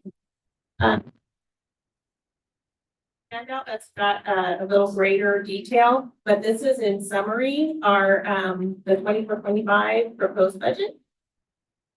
Going down to unrestricted and restricted expenditure categories, you can see certificated salaries, administrative salaries, classified, employee benefits, retiree benefits, books and supplies, and then the percentage of the total budget. It's still a little bit skewed because we have so much one-time money still in there to like where, how much of our total budget is category. It finds a lot of stuff too with like the ESSER funds in the past. And going into the ending fund balance for this current year. Moving to 25, 26, 26, 27, you can see that, we had a positive ending balance in 25, 26, not so in 26, 27. So I'm preparing the budget to sweep some of the reserves and then moving into 27, 28, 28, 29. Probably the discussion points. But I do have to say this, we also don't know what the governor is going to, on June 15th on their budget and what it's going to. So So if there's improvements in the budget, we will capture that as fast as we can because we're going to start making decisions on some of this data. So if there's positive, report that, because that would change some of our decisions that we make. Okay, we have, this is just, I kind of gave it to you in several different components of our fund balance in the current year. And then comes down to the 8.2 million that you see on other slides. What makes that up? The percentage that is. But then looking ahead in the future years, revenue versus expenditures. How much are we spending than what our revenue is bringing in? But you also saw on the ADA, the total LCFF ADA. There's only so much, when you have that fluctuation in LCFF to address this. It's kind of a picture. That's our total proposed budget, and just a pie chart for you and the different percentages. One thing I'd like to add, this is, when on the 27th, it's a proposed budget. We run a report on a Tuesday. By Wednesday, something's happened and it's already wrong for the most part, so it's an evolving document. There's a lot of changes, hiring, people leaving, grants that we get that maybe offset some of this. So there's, it's just an evolving document. I got a little tongue-tied there, but okay. So we're going to submit the budget after the 27th to the county office. July through September will be closing the books for fiscal year 23-24. During that time, we look for any available, restricted source of money that we can try to, transfer some unrestricted costs to. So I usually have a slide in September on things that have improved our budget, because if we haven't spent, all of Title I, but we have something in the journal that's an allowable expenditure, why not use that? Or restricted lottery. We go through line by line to see if we maximize our restricted dollars. You to collaborate, with our employees regarding the different funding scenarios for the current and future years, which we're going to be hopefully getting some better news June 5th. So we're going to continue the budget committee just because of the state, and the state is projecting they're going to be at a deficit for several years. Really need to continue monitoring enrollment and staffing. And we do have enrollment and staffing meetings plans at the cabinet level and with our employee partners on, keeping up on enrollment and staffing needs. And then just being able to adjust and be flexible to the really at this point. Okay, I think that is it for me.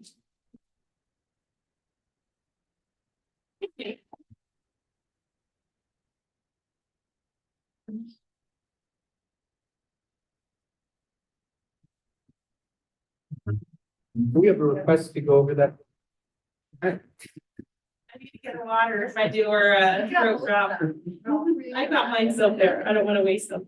Do you have any other questions? Okay, thank you. There are no public comments that were submitted for this public hearing. Go ahead and seek a motion on 9.3E, call for a public hearing.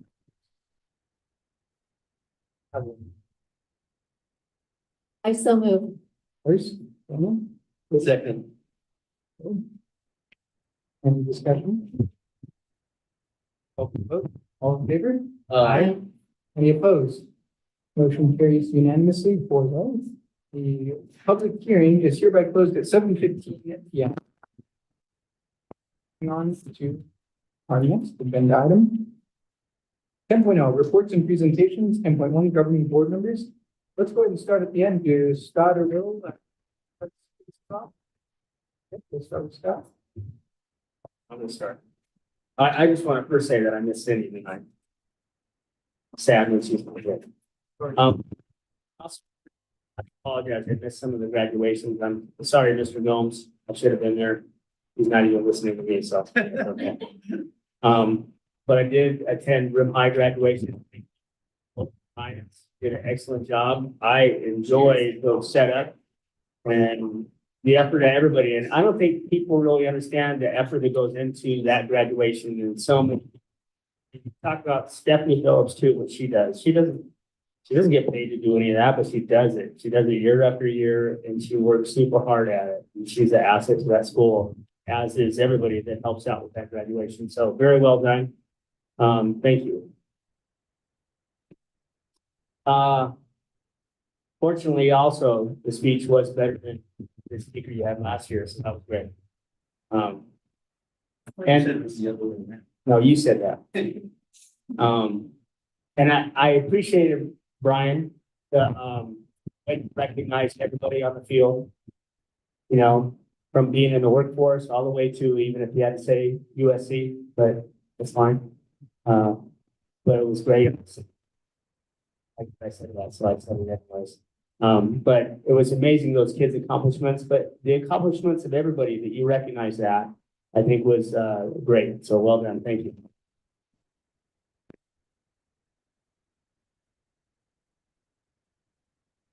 And while we're talking about the students, I think, you know, as people were talking, and I thank RTA for comments that you made, I think our board has worked really hard, better than boards I've seen in the past that do not work well with the union. And there was a lot of animosity, and there were years there that it was really sad. It was really sad to see that. And I think everybody on this board and leadership is dedicated to make sure that the teacher and staff, RTA, and CFTA, get what they deserve. And it's tough. It's tough because we're such a small district, and it's just so hard to make that balance and make that work for everybody. And again, I'm going to say that now with graduation, students are what's next. And so I'm hoping we can make those strides, that we get the funding that's going to help the students have the learning environment that they can have. And just a little side note, the state needs to do a better job of funding our teachers. It's a battle every year because they can fund it across the board if they chose to do so. And there's no reason why a teacher up here doing the same duties and requirements up here should get paid less than any other teacher in any other location in the state. So I'd like to see that one here. That would be great. So with that, thank you. So first, today is a 80-year anniversary of D-Day. Operation Overlord. 156,115 soldiers attacked the beaches of Normandy. 24,000 were in the air as well. And there were a number of people lost. And we need to remember that. Congratulations to all the students in our district, especially to those graduates of 2024. Congratulations and blessings to you. And like I say, has anyone ever seen 4 valedictorians at the same time? Yes, last night. Yeah, last night we did. 4 valedictorians, all with 4.84 GPAs. Brian, did you say they had 21 AP classes? Just incredible. And of course, it was our student trustee board member who was up first, right? Just speak. Just sorry she's going still. And then another item that I'm just amazed that we were approved for the studies course, and I had it down as a note. I really want to encourage parents to review that course and to be aware of the course, and I think that there's a lot of good things in it. A lot of fears based on things that have been promoted over the years in that course and some of the ways it was being established in the state. And it'll be important for people to see what we have done. I've got concerns about the budget, about the need for cuts as we continue. And I'm concerned about what's the governor and the legislature doing. And I do want to say thank you, Jenny, because I do believe that you really do work at being open and transparent with our finances. And I really appreciate that. And so thank you very much. That brings me to the concern for a bond. We've got security issues, old facilities needing repaired, modernization needing to take place, air conditioning that would really help in some classrooms, maybe even in the school board room. And ventilation, there are significant issues. I was looking at the report that's coming that and so I'll not steal any thunder, but the number is bigger than what we're even anticipating we can go for in a bond. But the good news is at $71 million, we're only talking about 27 cents. I believe it's about that per $100,000 of assessed valuation. We have got to do what we can to, did I say 27 cents? $27. It's $27.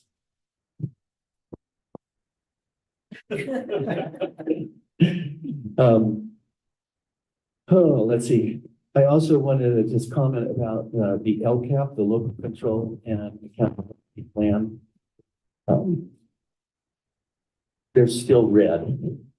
And as Dr. Seppiano said, we have a lot of room for improvement. That's like, and the good things that have happened, Jen, and we as a whole district, from every teacher, every staff person, everyone in the district, our students to improve. And so thank you for all the details you put together to help that happen and for some of the improvement that's already taken place. And I do want to remind people that there's a health fair at Valley of Enchantment Elementary School on June 14th from 3 to 6 p.m. And I encourage people to, and I thank you, whoever got that word out and Parent Square, I saw it go out. So whoever did that, thank you so much. I think Bethany, didn't you put out something also from the school? So thank you so much for that also. And then one last thing. Maybe one of the main reasons why I've been concerned about being on the school board is because I'm concerned about parents' rights. We've been concerned about parents having a say what happens with their students. And frankly, I am concerned about AB 1955 that Chris Ward has proposed that prohibits schools from implementing policies requiring parental notification regarding their child's gender identity or gender expression without the student's consent. I don't think people are at the place to make decisions like that without their parents involved. And so it's just a statement I'm making, but I am very concerned about AB 1955. Parents are the best ones to know. And I really don't want laws made because some parents have problems. Parents are the best ones to know how their children are doing, how their children support their children. And they need to be involved. And we should not be held back in communicating with parents. Thank you. Next year.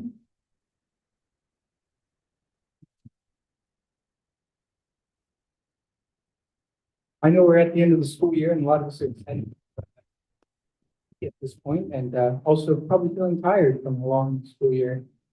We still have plenty more work to do throughout June here and feels like summer for me. I don't feel it as much because it's just, yeah, there's always stuff going on, but I think there's a well-deserved break for all of our staff and students.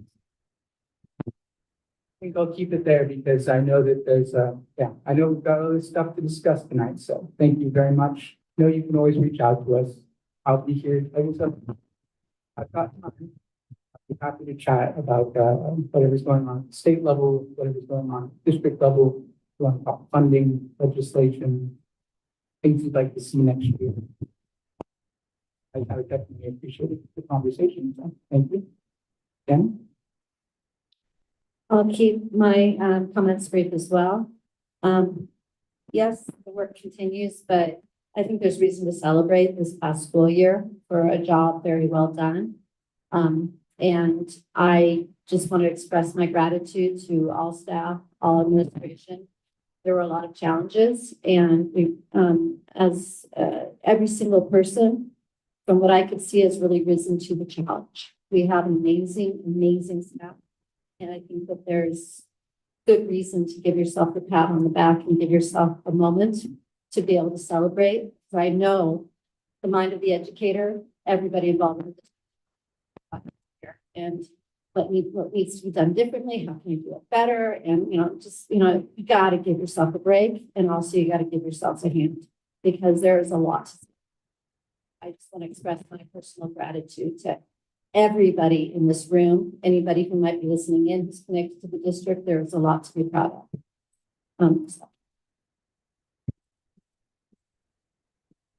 And I do want to repeat what Bill had to say about the Mountain Health and Resource Fair that's going to be at Valley of Enchantment Elementary on June 14th from 3 to 6 p.m. Their Mount Transit will be running that day for free, and they'll be dropping off right by the campus, right near the entrance to the Health and Resource Fair. This is for all ages, senior citizens all the way down to itty bitty ones. There will be free immunization clinic for little ones, for kids, and there will be a physical for athletes who wish to play CIF sports. So especially for anybody who might be involved with cheer or tennis, girls tennis, or football, or cross country or wrestling, where they need to get physicals done before they can participate in practices. This is, I encourage everybody to make sure that our student athletes, 8th graders especially, may not be familiar with this. Free physicals are going to be available on June 14th at this event. There will also be diabetes screening, there will be vision screening, there will be music, there will be food, there will be free car seats being given out. Sky Park will be there and providing free clinic on how to fix your own mountain bike. Bike helmets that they will be giving away until they run out, and all sorts of other freebies. Over 40 different participants. Department of Behavioral Health from the county will be up. There will be all sorts of different, oh gosh, hopefully a helicopter will be there. There's going to be a fire truck there. There's going to be opportunity to get blood, and I can keep them going on and on. I don't have notes in front of me, so I am missing a lot of different. Really encourage you, if you are available, if you're on the mountain on June 14th, go and check it out. Thank you, and have a lovely, wonderful, fantastic summer. Should acknowledge that Dana has really helped put together this health fair with Jessica Mazekis, with Hofstra. And so, but Dana has done a ton of work. Free dental screenings too, sorry. I mean, dental sealants too, dental screenings and dental sealants. So, I'll be quiet. Thank you, Dana. Very well said. Dr. Palsadiano. Good evening, everybody. How's everyone doing tonight? Good. First of all, I wanted to say I'm really proud for the end of year activities. We got to attend a lot of those events and see the carnivals and all the hard work that our teachers, our administrators, our staff really made our students feel special, and they have fun as well. Thank you for your efforts. I'm also looking forward to the 2024-25 school year. I'm excited about the year beginning, and as well as we get our rest through the summer. But I'm excited to begin starting the school year in place here. I really felt this year was really a good chance to assess the district and how to move forward and working with getting to know all of you and building relationships. So that's really been the work for this last 3 months I've been here. I do have some information to share about the school bond. I had Kenny Haberlin and myself worked with our school bond council survey. And I want to share, this came out of the board, May 16th board meeting, where the board had requested us to conduct a staff survey. And on the school bond, we met both with RTA and CSEA, leadership to see if they would support that survey, and they did. And I want to appreciate that. We opened that survey on the 28th of May, and they closed it today, last day of school, or last day for staff. So I'd like to share some of the results from that. One of the questions that came out of the meeting with both of those the leadership groups were, what are you going to spend your money on? I think that was really a good question that came forward because people had some questions about it. And the staff had questions about that. So I'm going to come back to that in a second, but I want to share, first of all, the data that we so we had 135 participants. And in that 135, 75.9% support a proposed school bond measure. We also had 3.8% said no, but 3% did say no. They said maybe, and which was really very eye-opening that we still got some work to do there. But at the same time, the survey has been very overwhelmingly supported by staff. I just want to say that. So, and I also want to thank the staff who participated in the survey. A little bit about who took that survey. And really, you look at it from that perspective, we had 53.7% of teachers take the survey, classified, other staff, 7.5%, and 6% administration. So it was a pretty well-rounded survey from results from people and receiving funds. So again, that's very helpful for us to know that people are participating in our surveys. I want to go back to the question of what spend our money on. And this is just a prelude to, and Jen Haberlin has done a terrific job working with our partners. And they're going to provide us with a master facility plan on our June 27th board meeting. And we're going to revisit this to really dive into the details of what they see the needs are for the district on real dollars for constructions. So they provide us with a summary, and we provided this for staff because I think it answered the question, what do we plan to spend on? Breakdown on health and safety costs, major modernization, site infrastructure, basic modernization, and then some future projects, site infrastructure.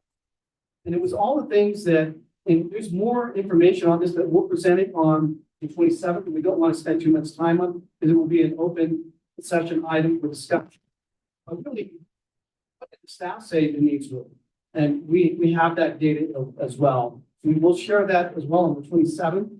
But I think it does answer the question. We have $114 billion identified needs for construction projects in our district. It brings up to a level that really all students should have and staff have,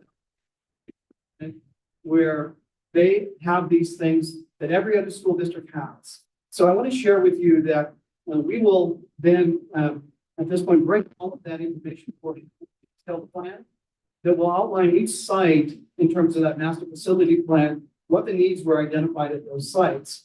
And then also there was a survey to staff about what those were in terms of input or what they felt the school needed as well. So we'll bring that forward on the 27th. Our K-12 partners will provide a kind of a presentation on. But I want to share and I want to thank the staff participated in the survey. And really, in terms of the data is very telling. The staff does support and do want these updates and these modernization projects to occur at their school sites. So with that, I'm going to conclude my presentation, a brief report, I would say. And thank you very much.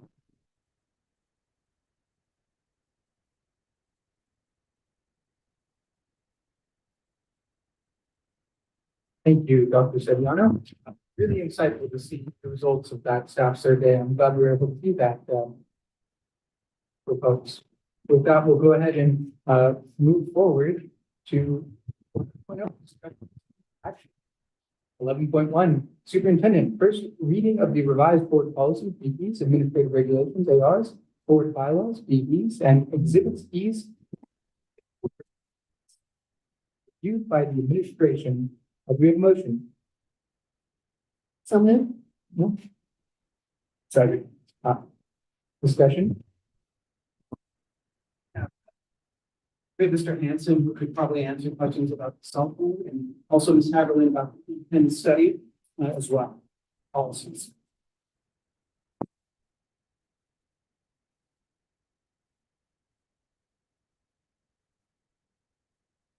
Start probably with the cell phone policy that might be of interest.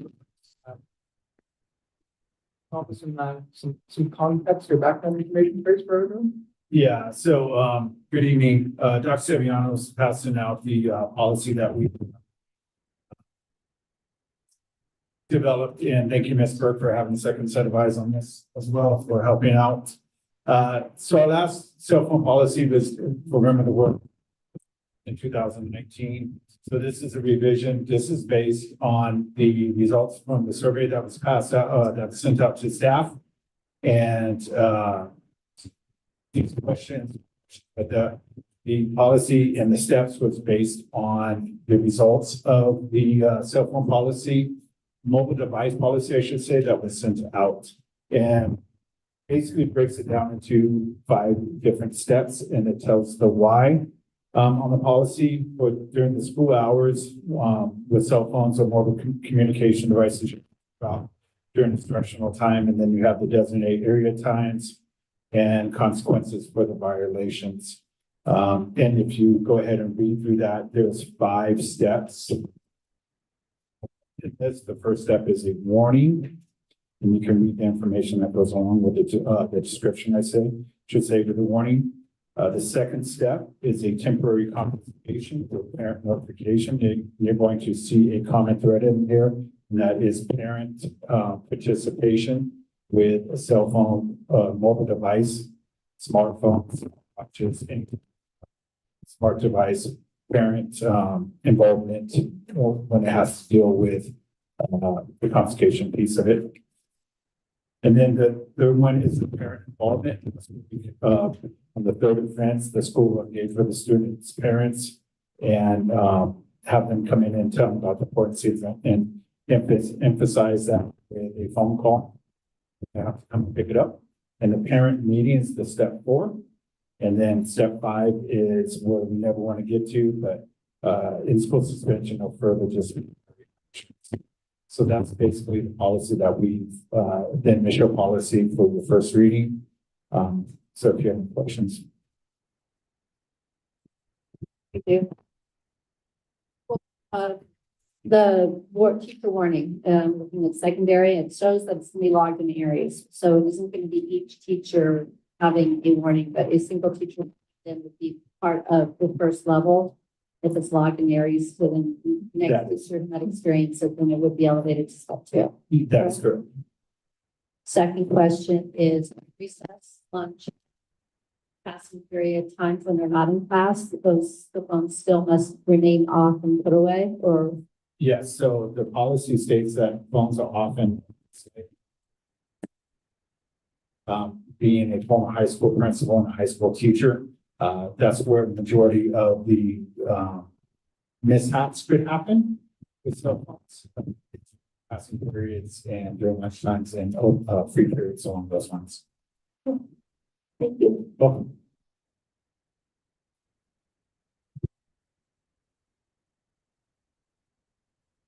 I think it's comical because I know a lot of people are gonna get upset with this and say, my kid used their phone, my kids, this, we times when we didn't have to do that, those, the 80s.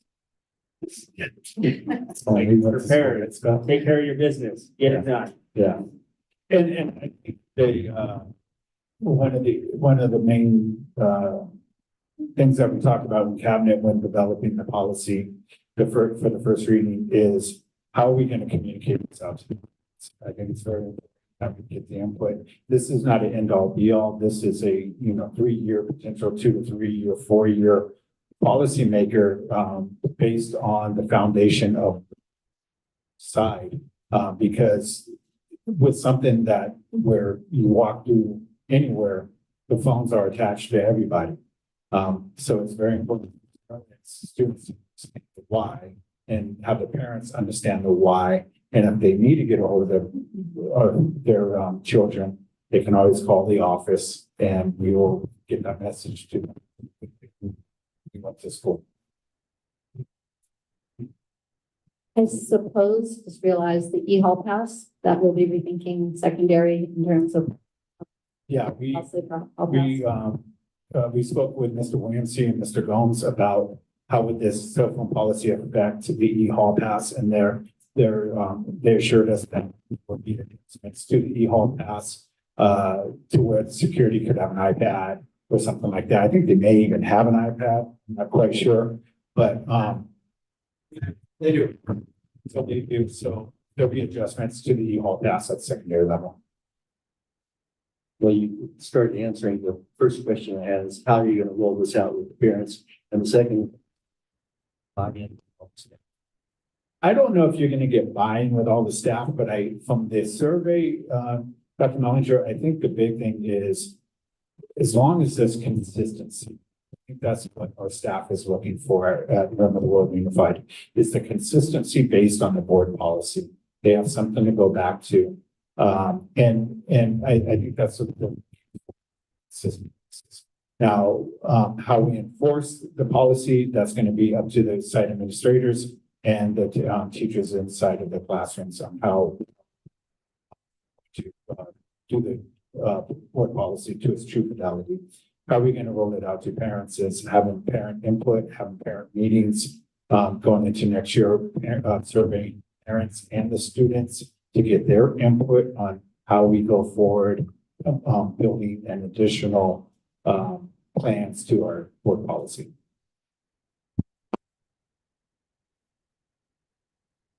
Very cool. I'm thinking like in terms of students going to the wellness center or other areas, so being able to, there's the transition time in terms of. Yeah, and I think that, Ms. Ridlin, I think that's why it's a 2 to 3 year process. Whenever you roll something out, it doesn't work right. And as we talked about earlier, everything in education is a live document, a live policy. You know, there's always up for change based on the need of our students, based on. I really appreciate how responsive you all been in putting this together and surveying and trying to make sure that voices were heard. So thank you for the multi-step process to this point. So thanks. Thank you. Mr. Hanson, remind me, what was the response of faculty regarding wanting? I don't know off the top of my head, but 80% is in my head. Looking at the pie chart and all the data that I've been looking at with this, I want to say it was right around 80% of the faculty wants a solid mobile device policy. Thank you. It seemed like in the survey, there was some uncertainty in terms of students not having cell phones versus staff. So that might have actually been a lower number than actual that staff get themselves. Where for safety reasons in the classroom, it seems like that would be necessary. This is, for clarification, this is a student mobile device policy. Not staff. That might be worth clarification in the policy title, but it definitely reads, directed to students. Concern I do have is, I was thinking maybe that at lunch, that might be a little bit, allow the kids, if there was something they needed, something that had to happen. Take care of it at that point in time. And that's a question that's going to come up tremendous, quite a few times, I feel, as we go through this journey. And Fabiano shared a article with me today, and I shared it with you all. The data that backs the cell phone policies outside of the classroom and outside of the data start to come in on the positive impact that is having throughout the schools and not just in the United States, but throughout the world. In the UK and Norway, there's one country that is Australia, there's one country that is almost on the verge of banning cell phones and schools altogether. So I think that's where the parent input comes in on how you sit lunch. And then you also have to, what is the impact of the office at lunch with people needing to call home to, I forgot my cleat, so I forgot my glove. I think at the beginning, it's going to be trying, but I think overall, the end product or the end goal is a positive. But I feel you. That was the question, Scott. I would agree that lunch might be, I think that feels like a time. Be curious, for steps 3, 4, and 5, how are those violations documented? Is they are caught using their cell phone twice during a class period of school day, or is it, what rule is it following for a third offense or fourth offense? So everything's documented to Aries. So if a student is in 5 of our different classes and this person brought up the cell phone as a first offense within my class, I'm going to ask that student, hey, come on, you know the policy, put the phone away. And then, but if the student brings the cell phone out again, I can go to Aries and say, in Ms. Whiteside's class, you've already taken it out 3 times. And that's where we're going, the basis of the policy aspect of it. And I know it's going to be difficult for teachers sometimes to check Aries class. So that's something that we'll have to work on how that will go about. But I think that's just a teaching tool over time. Thank you. I think I should clarify my question because for step 1, it does say, you're caught once, it's logged in Aries. For step 2, it's if it's out twice in a period or a school day. But step 3, 4, 5, it just says for a third offense. Is it once in a day? Is it twice in a day? That would be, once you get to the third offense, it's once in a day. Sounds like the flexibility within the teacher of maybe it hasn't happened in that period because they're not going to know that you've had your third offense. So that's a flexibility piece within that third offense. Third, fourth offense is that checking Aries on if you haven't had that, if you haven't had to speak to that child on the cell phone policy. And that's something that we can look into and definitely clean up. Appreciate it. I have some concerns about the document. You have a class of, let's say you have 15 violators in one period. How much instructional time does that take away for the law? 15 offenses in one period. A lot. And I will say, if you have 15 offenses in a period. Even if they take their phone out once, it's one. Yeah. And I think that's where the teaching of students of what the expectation is inside of the classroom. I think that's what it's going to come down to is, the expectations within that class. And so hopefully we don't come down to that, but it comes down to the message. I also think that part of it will be to ensure that they comply. Having seen this kind of policy in other districts, it does at the beginning of the year it starts, during the year that subsides quite a bit because the students all know policy at that point. So it's not perfect, but it does help alleviate those concerns. Wanted to also comment on Jordan's question. 1, the teacher would be doing a terrible job to have 15 offenses probably. And 2, most teachers will develop. It's pretty easy to keep track of it without having to go onto the computer and enter it right at that moment. I would also encourage that maybe it was a little bit. Addiction is sometimes hard to just stop right away. Some people can do it and some people can't. But what's that? Well, that's why I think offenses could be so high in it.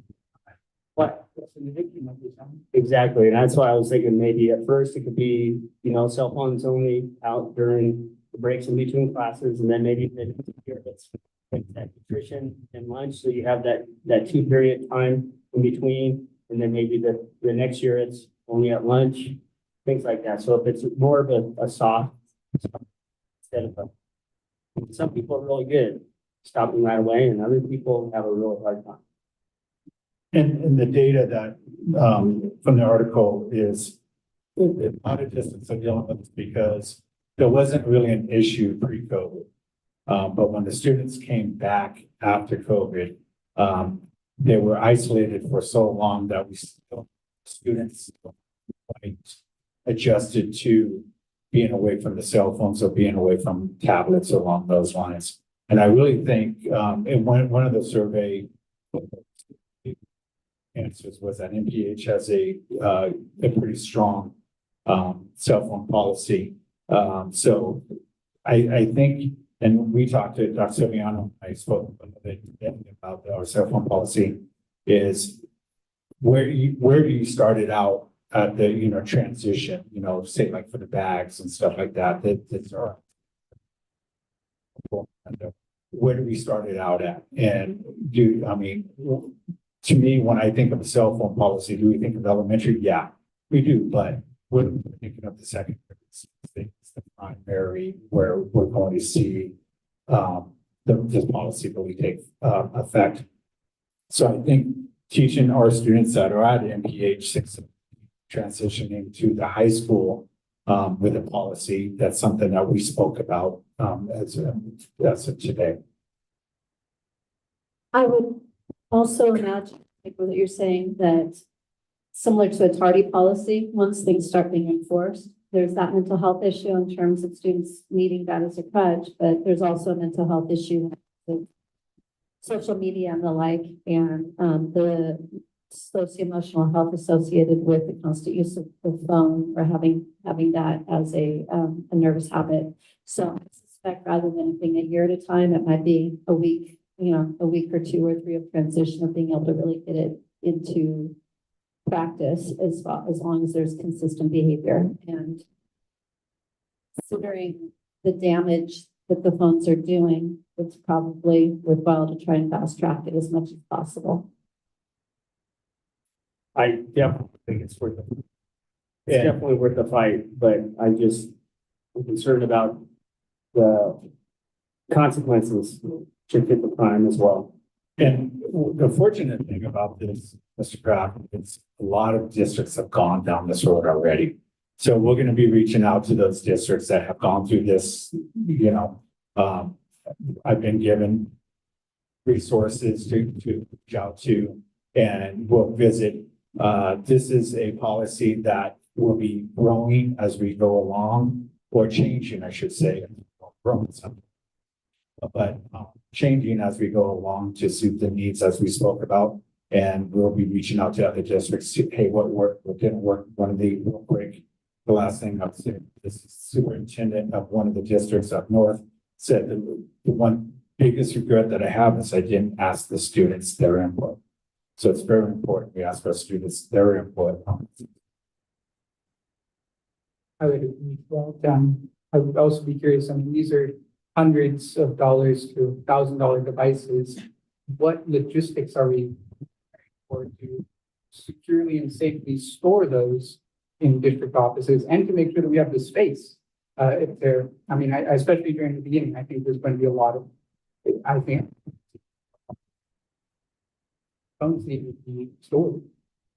There is, in quite a few, talking to some of the high school teachers, they already have procedures in place inside the classroom where they come in and they drop it into their, one of them said like the cell phone carnival, I don't know what it was called, but it's a different name than cell phone. So there's already this process in place, and that's something that we'll be talking about and planning out. But Ed Code does protect us in the fact of that. If something does happen, Ed Code's gotten a little bit more in favor of the cell phone policy of confiscating cell phones. So that Ed Code has transitioned to helping have to take some form of dues or anything, of course, because it's thousands of dollars. And so we'll have those processes in place with communication. I think stored in the classroom, I think that's one concern, but ultimately they're going to end up in the school office for the policy. So that's specifically where I was looking for. And it makes sense that you're going down that pathway to figure it out.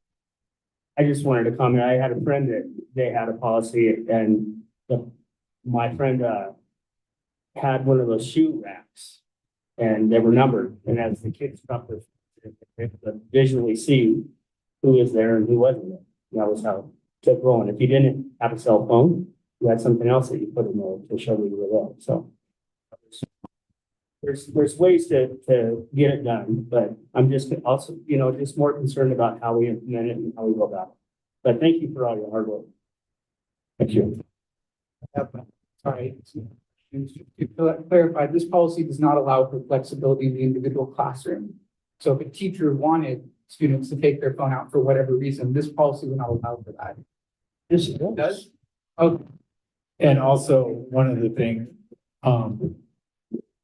with us, with Rim of the World Unified going 2-1 in the secondary level, we really don't need the reason for taking out the cell phones in classroom. But we don't want to take everything away, but with the 2-1, to me, as a former teacher, there's no need to have a cell phone within the classroom. I see that accepted. Thank you. And then one of my final concerns around equity, particularly for single parents or guardians, folks that have multiple jobs. What accommodations are we planning for to ensure that this doesn't become a burden on those families just to pick up a phone?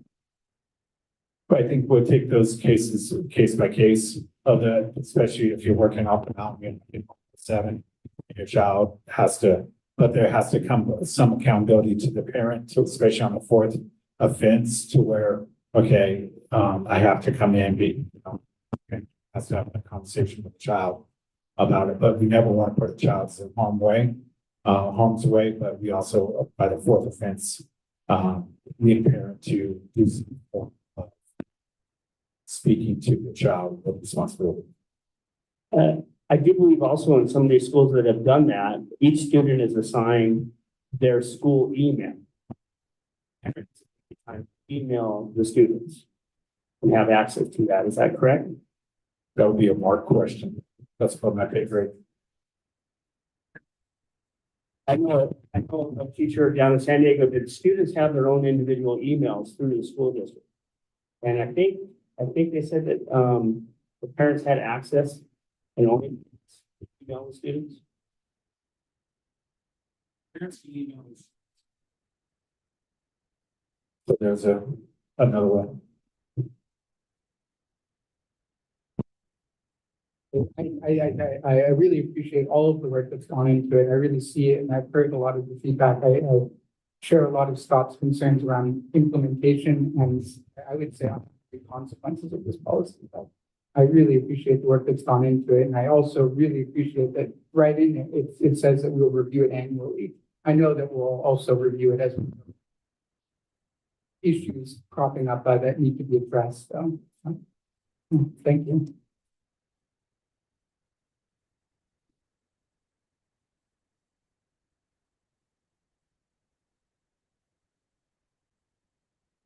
The other policy that we had was around, the other policy that we had was around independent.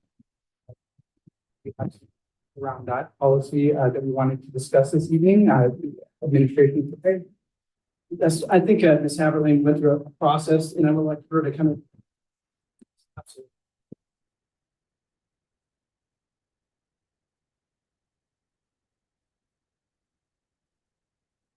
Every document, so I didn't myself a Google Drive.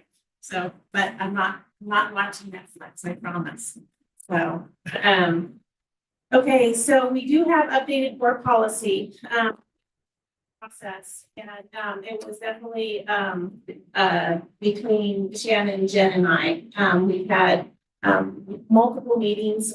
This has been a collaborative process because it's, some concerns with independent study have touched each of our desks. And what started is, I mentioned in a couple of slides that have affected the budget, was some compliance issues around, the master schedules that the district has been using. And then some processes and procedures that,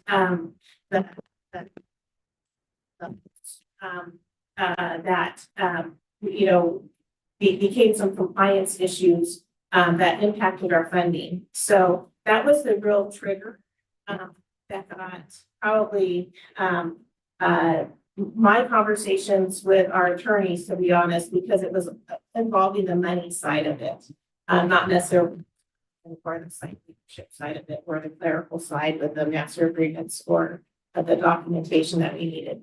So through conversations with the budget impacts that was in the beginning, and this goes back a year and a half with our attorney, it led into a colleague of his. You've all met our facility attorney, colleague who is a former teacher who became a lawyer and has decided her niche is working with school districts on their work and their work policies around student instruction, around compliance. And they've done a lot of work with helping districts obtain waivers when there is a financial.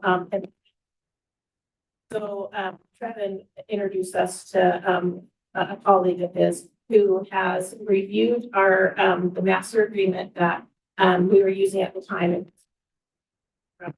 We're in Virtual Academy, and then what the elementary schools are using. And then looking at our board policy, there was a mandated update 2022, which we did through recommendations through CSBA. But then, right, there's been so many changes with independent study, both on the side, the client side, instruction side, you know, since 2021-22 fiscal year, and especially, you know, with changes at the state level, our league, you know, this has kind of been put on back burners a little bit, you know, as we've had other items to address. Our attorney looked through our and found mandated requirements that they are suggesting that we make, and also looked through the master agreement that our sites are using. Questions on that master agreement still before we can send it out to administrators and clerical staff, but it's really at this point just probably a quick meeting between cabinet on some details. So that's kind of how we got here, and these were recommendations from our legal team after they reviewed our practices, actual policy, and our master agreements. They did recommend, and we put a tick profile that every, you know, spring that we touch base with, whether it's, you know, little or CSBA or someone, you know, to review our master agreement and our independent study, because we already know that there's going to be more changes. You know, just in the alone, there's going to be changes that we might have to revise this again in September, to be honest. But we want to get this fiscal year in compliance because our audit's not. So for my involvement, it's a compliance issue, you know, as well as moving forward, you know, having our core policy regulations, and we're planning on developing a standard operating procedure with short-term and long-term and virtual study. So we can kind of have some reminders annually to address this issues and any changes that we might need. And we also found out that we need so training either over the summer or right in the beginning year of the school year on from how we account for attendance through independent study, what the administrators need to do, and then the clerical support that needs to do. So this process also identified that we had some lapses in some training that we needed to do as well. And that they're going to be helping with us doing some 2 hour Zooms because it's a lot to do like in one day. So just, 1 to 2 hour Zooms, maybe over 4 sessions, probably in August.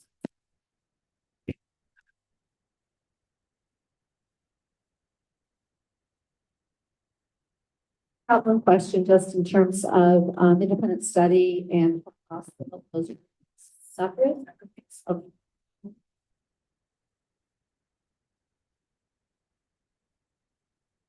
All right. Okay. Thank you, Ms. Abrams.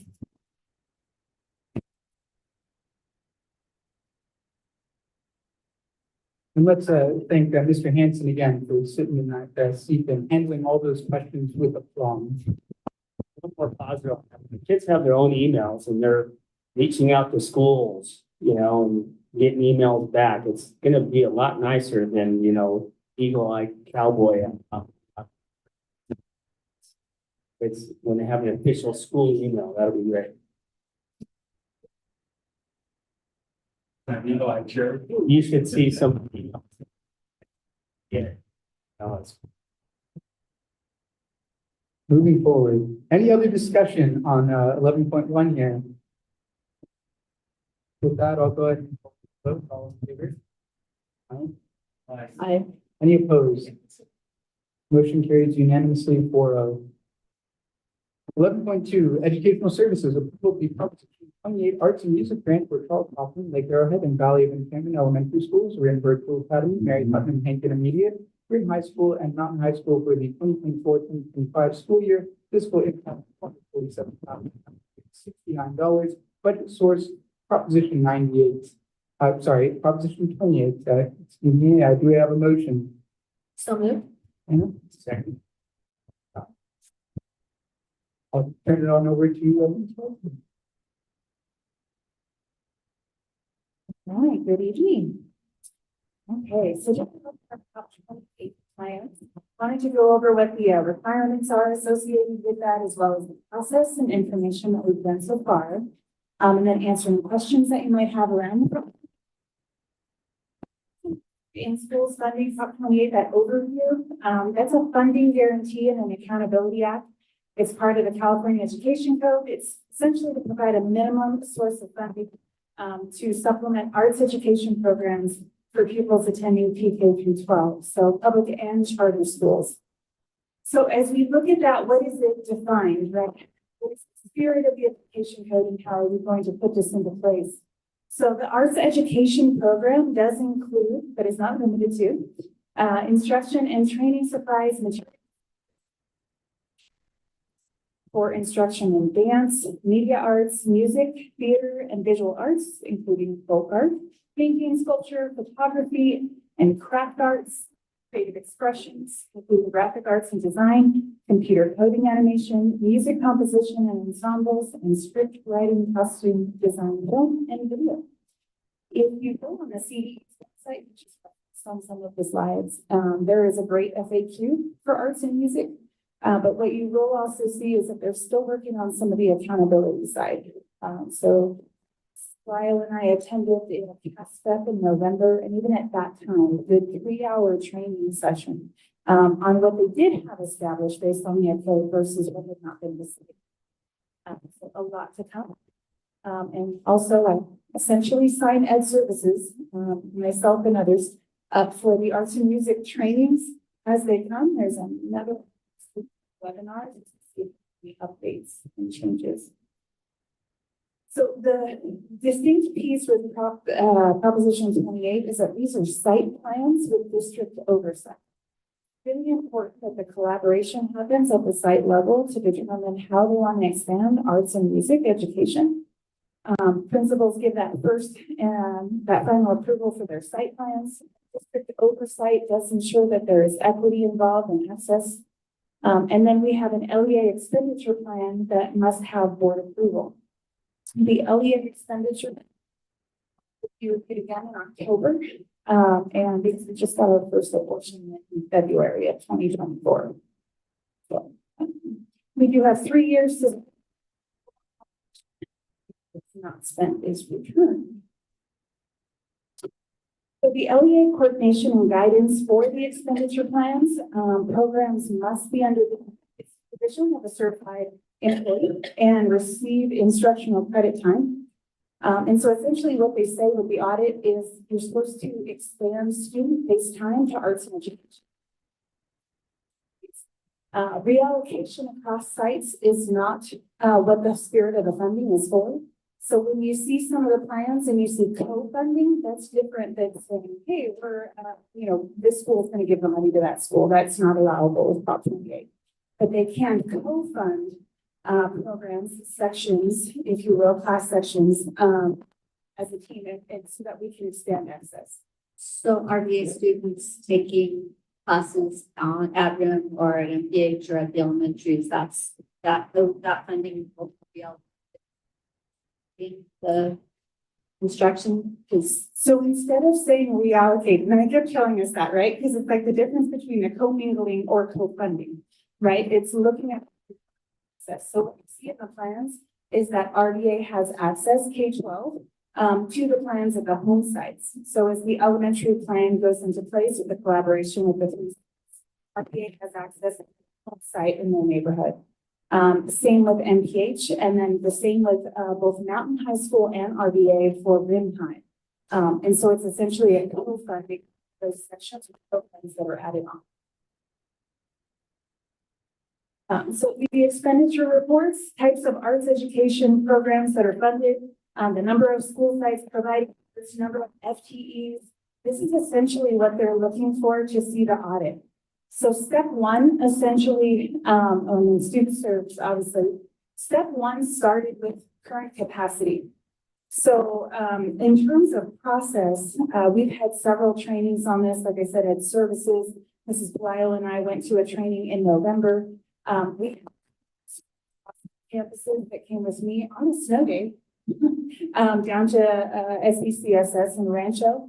That way we're all hearing that same message. We get those slides together. It gave us an opportunity to ask some of those unique questions as we were trying to troubleshoot. Well, how do we co-fund? How do we get to a full-time employee? What would that look like?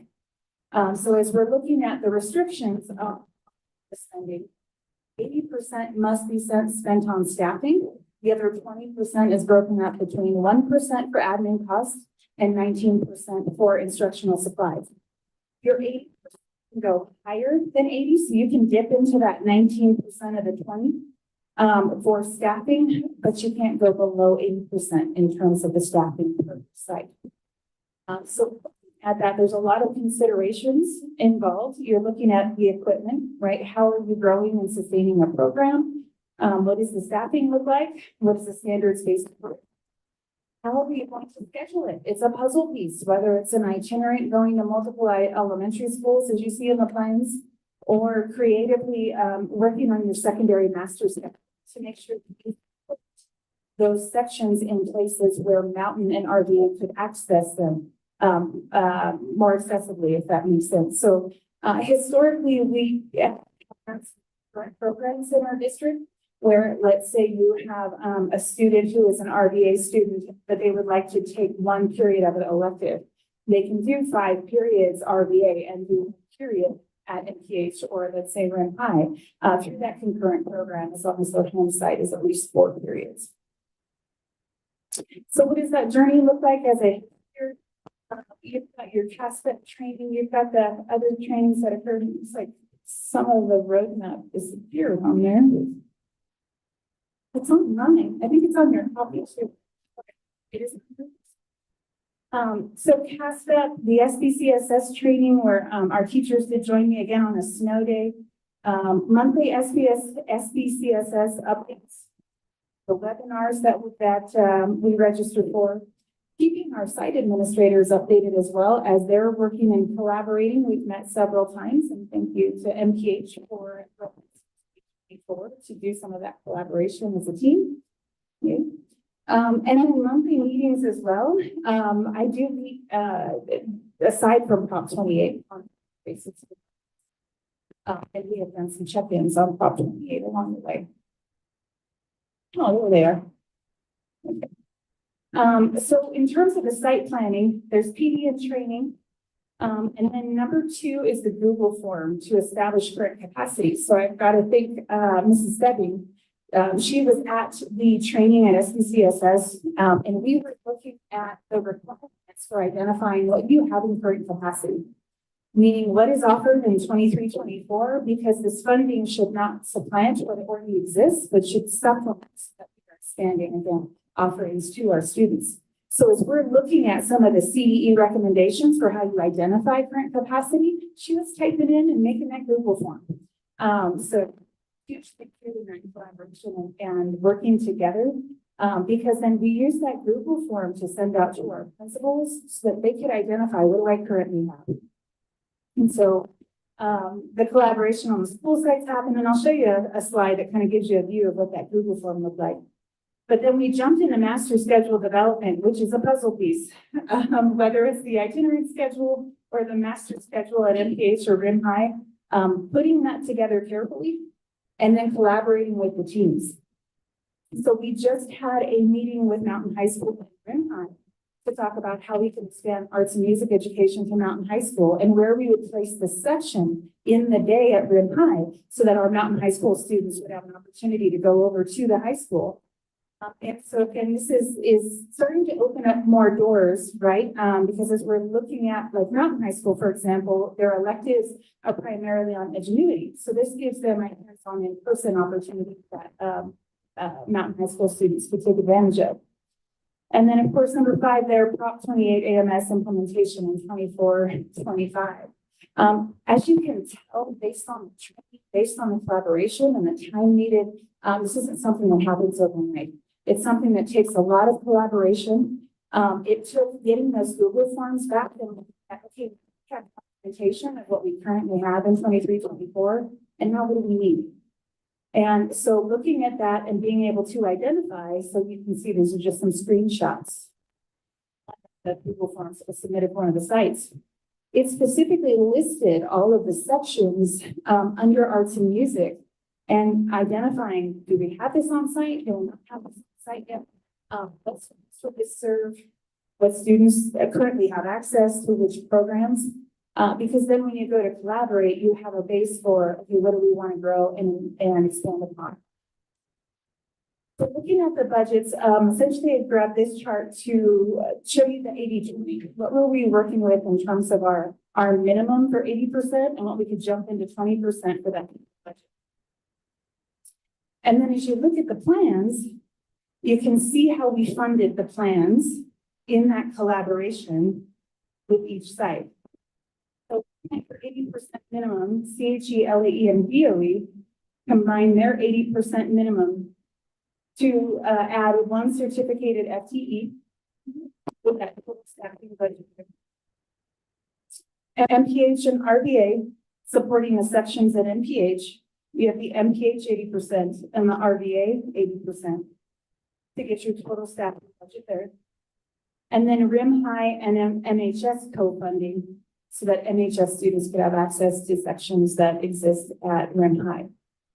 Now, this doesn't mean that they can't have access to other options, but again, that's where the master schedule comes into play. And you look at, is this a first period option? This is a 7th period option. And how do we make this accessible for our RVA or our students?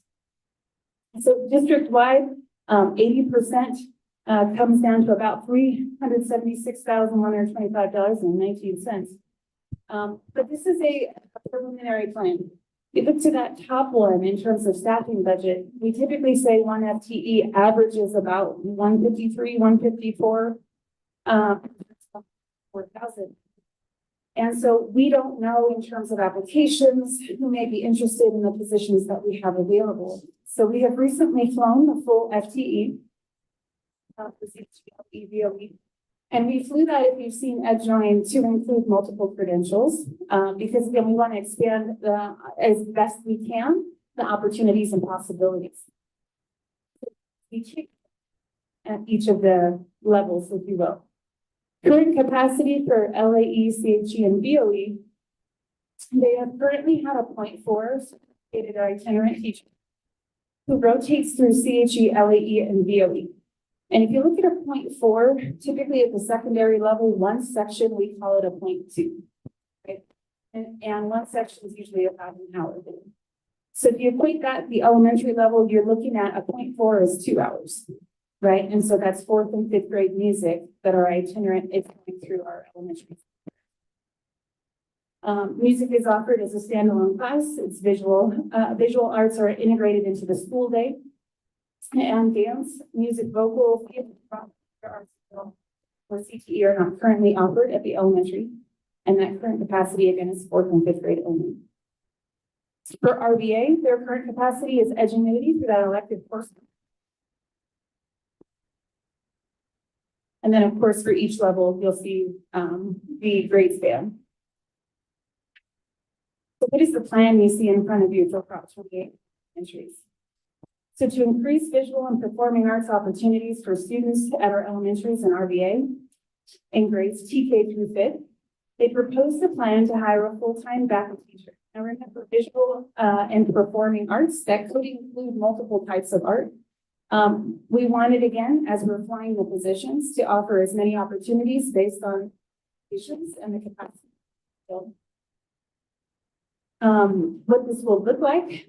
So the itinerant currently that we have does 0.6 at MPH. And then the 0.4 with the elementaries, which is the equivalent of the 2 hours, the 2 grade levels. As you'll see in MPH's plan, MPH is the remaining 0.4 of our current itinerant who starts the day at MPH to add additional arts and music classes at MPH. Full using arts and the arts and music funding at MPH. So then the question becomes, what happens to the 0.4 that currently exists? The 0.4 is still funded through our general fund. That is still allotted. And so you would have seen on that drawing also this week that we also threw the 0.4. We want to make sure that we keep a minimum of where our current capacity is and then grow from there. And by offering the opportunity for applicants to apply for the 0.4 or to apply for the full FTE, we're essentially expanding the opportunities of what we could build at the elementary sites. So, and again, you'll see the credentials that were listed are single subject arts, subject music, and a multiple subject credential with supplemental authorizations. And again, we're going to look at the applicant's interview process and make the best determination for our arts and music. And again, include our site administrators in that interview process who can also recommend panelists to be part of the interview process. I'm going to pause there because that's a lot of information. Any questions there? Okay. All right. So the MPH just gives you a breakdown of what we currently have based on the sections that have been made available. And then RBA, current capacity with Edgenuity. So and again, looking at what we already have in place with regard to from the yearbook and reporters, our music classes, where did we want to expand at MPH? And so what they wanted to do is go ahead and add those 2 additional sections, which keeps our itinerant at MPH for the full day. Adding 1 section of band, 1 section of advanced band, and 1 section of drama. Now there are 10 sections of drama at MPH plan, and we'll be funding the second section through the Learning Recovery Block Grant for 1 year. So again, we're trying to expand as much as we can using the to be able to do that with the funding. MPH used 99% of their staffing budget. And so that creates a question, what about instructional resources and materials? Which you heard in the earlier presentation with our LCAP, we have added that funding into action 1.5 to make sure that we have instructional resources made available across the districts. That equity, so that you're thinking about music repairs, you're thinking about any of the resources that we might need, and including that as a regular action. So students served there would be MPH and RBA, grades 6 to 8. And again, I already explained how the full FTE changed. All right, RHS, MHS, and RVA, you can see capacity in terms of the classes already offered and the students served. And then the current capacity of both RVA and MHS They are both servicing students, through education. To go to RHS or an in-person class, would again expand their options.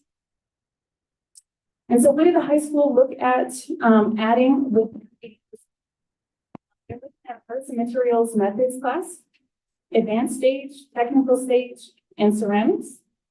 And then also kept a portion of their budget for, workshops. So we looked at the opportunity to have nighttime workshops and how that would expand access to students, doing workshops that students could be part of leading. With our teachers. A really awesome thing with Prop 28 as well. We had some creative ideas out there and we had a great contact with SBCSS. So we could just ask the question. One of the great questions. I think it's my favorite use of the 20% is that we could use it for field trips. Okay. That's the 10,000 set aside for the field trips, 17,584 set aside for supplies and materials to expand opportunities. But this is our music. Again, as I mentioned, this slide just talks about that we've also expanded in action in the LCAP because we are committed to this process and making sure our students are. You have access to this slideshow, so you can also check out the Prop 28 FAQ. We will continue as we always do in education. We've heard multiple times tonight. So always look at documents and we look at and revise based on the needs of our schools and our district. Any questions? No, I thank you for that. I can't imagine schools without arts. I think it's an essential part of our schools. They're much needed, just as much as AP classes. These kids come to school. It's an essential part of having a comprehensive high school. So I think this is going to be great for our students.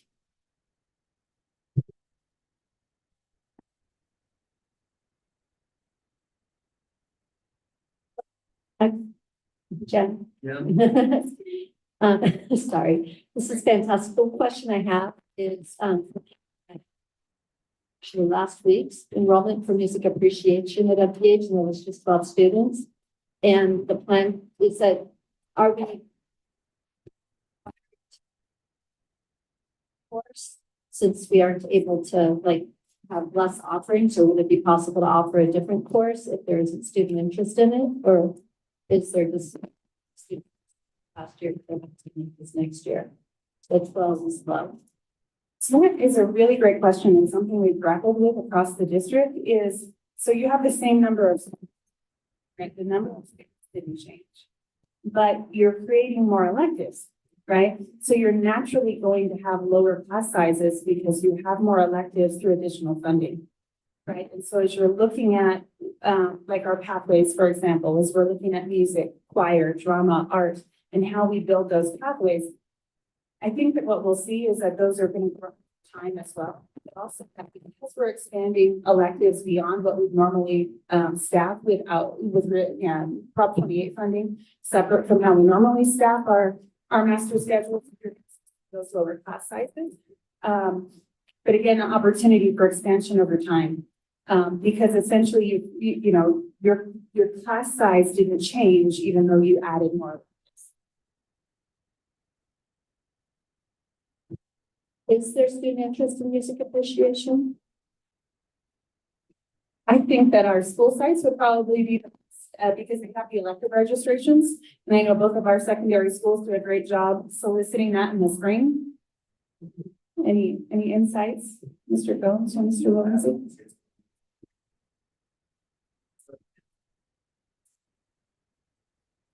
Absolutely. If you didn't hear him, it's a great course for inclusion as well, and they have seen and expressed interest in it. I recall a year in the past where they even did a unit on decade music, right? A really good time in the 90s, 80s too.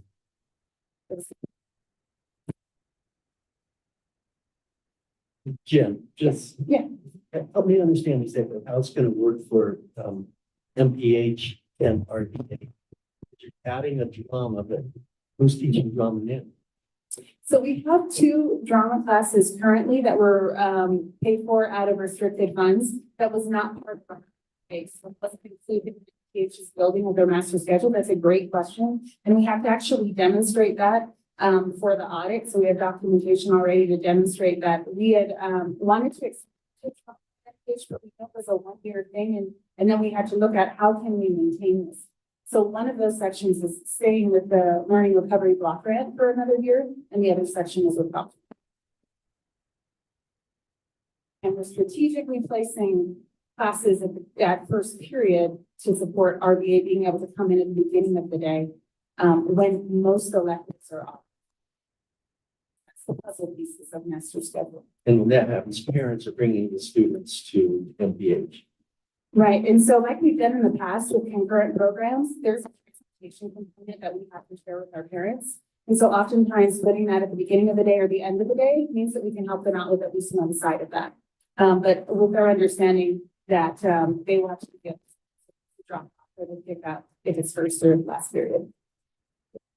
Thank you. Thank you so much for the work that's gone into this and for the responsiveness, ensuring that we're supporting all of our growing music and arts programs. So very much appreciate that. Thank you.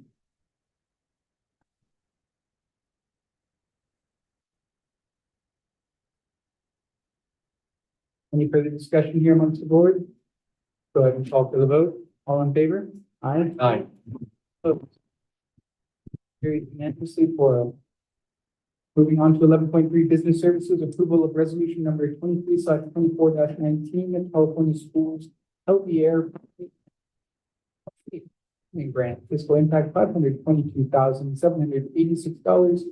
Grant the California Energy Commission is awarding Rim of the World Unified District California Schools Healthy Air Plumbing and Efficiency CalShape Plumbing Program Grant in the amount of $522,786. We have a motion. So.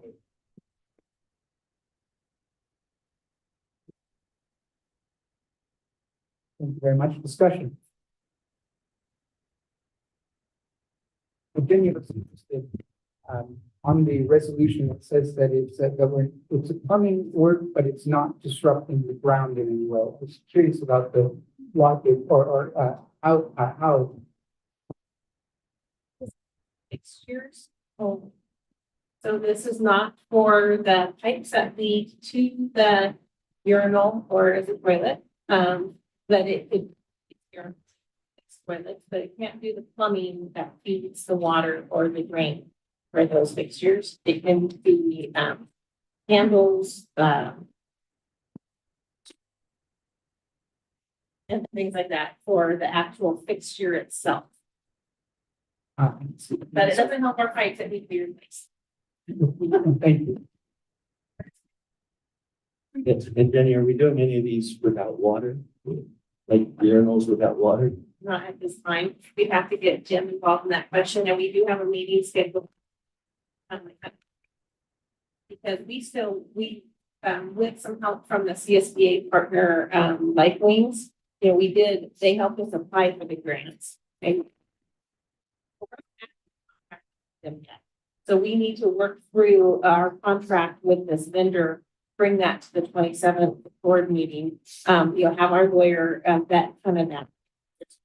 So similar to like when we had NG do the lighting at the high school, it's under that same kind of umbrella of government code, and it's just something that I think we would want to take on the analysis of their contract ourselves. So we still need to then contract with the contractor who's really been helping us for free at this point. But then the contracts with Life itself. I think there's a subsidiary doing business out, so I don't believe they're bringing, that will be the name. Could any of this require additional ADA work? No, none of this is DSA work. It's literally as like our lighting that we just took off ballast. Touching the envelope in any way, so it was, yeah, using that term. Thank you. Any other discussion? Go ahead and call for the vote. All in favor? Aye. Aye. Any opposed? Motion carries unanimously 4-0. Moving on to 12.0, our consent calendar. Do you have any items you'd like to pull for discussion on agenda item 15, please. 12.15? So, the other items that anyone would like to pull out? I'll give you a second. There's 22 of them.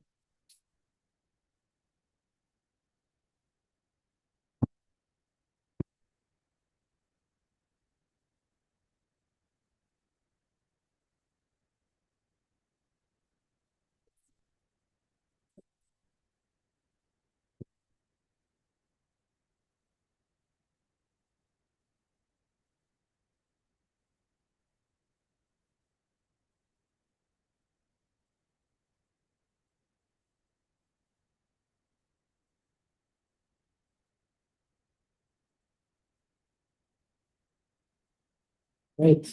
I will seek a motion for 12.2, 12.3, 12.4, 12.5, 12.6, 12.7, 12.8, 12.9, 12.10, 12.11, 12, 13, 14, 12.16, 12.17, 12.18, 12.19, 12.20, 12.21, and 12.22. We have a motion. Second. Scott, any discussion? Seeing none, we'll call for the vote. All in favor? Aye. Aye. Any opposed? Motion carries unanimously 4-0. Moving on to 13.0, items removed from the consent calendar.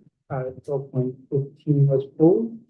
So 12.15, business services, approval to surplus and dispose of obsolete furniture at Lake Arrowhead Elementary, fiscal impact not. We have a motion. I mean, Second. Discussion. just wanted to clarify that these are, that this furniture equipment is in any way usable. No, they would all be unusable equipment. So, and I made note, make sure we mention that in future surplus items. So,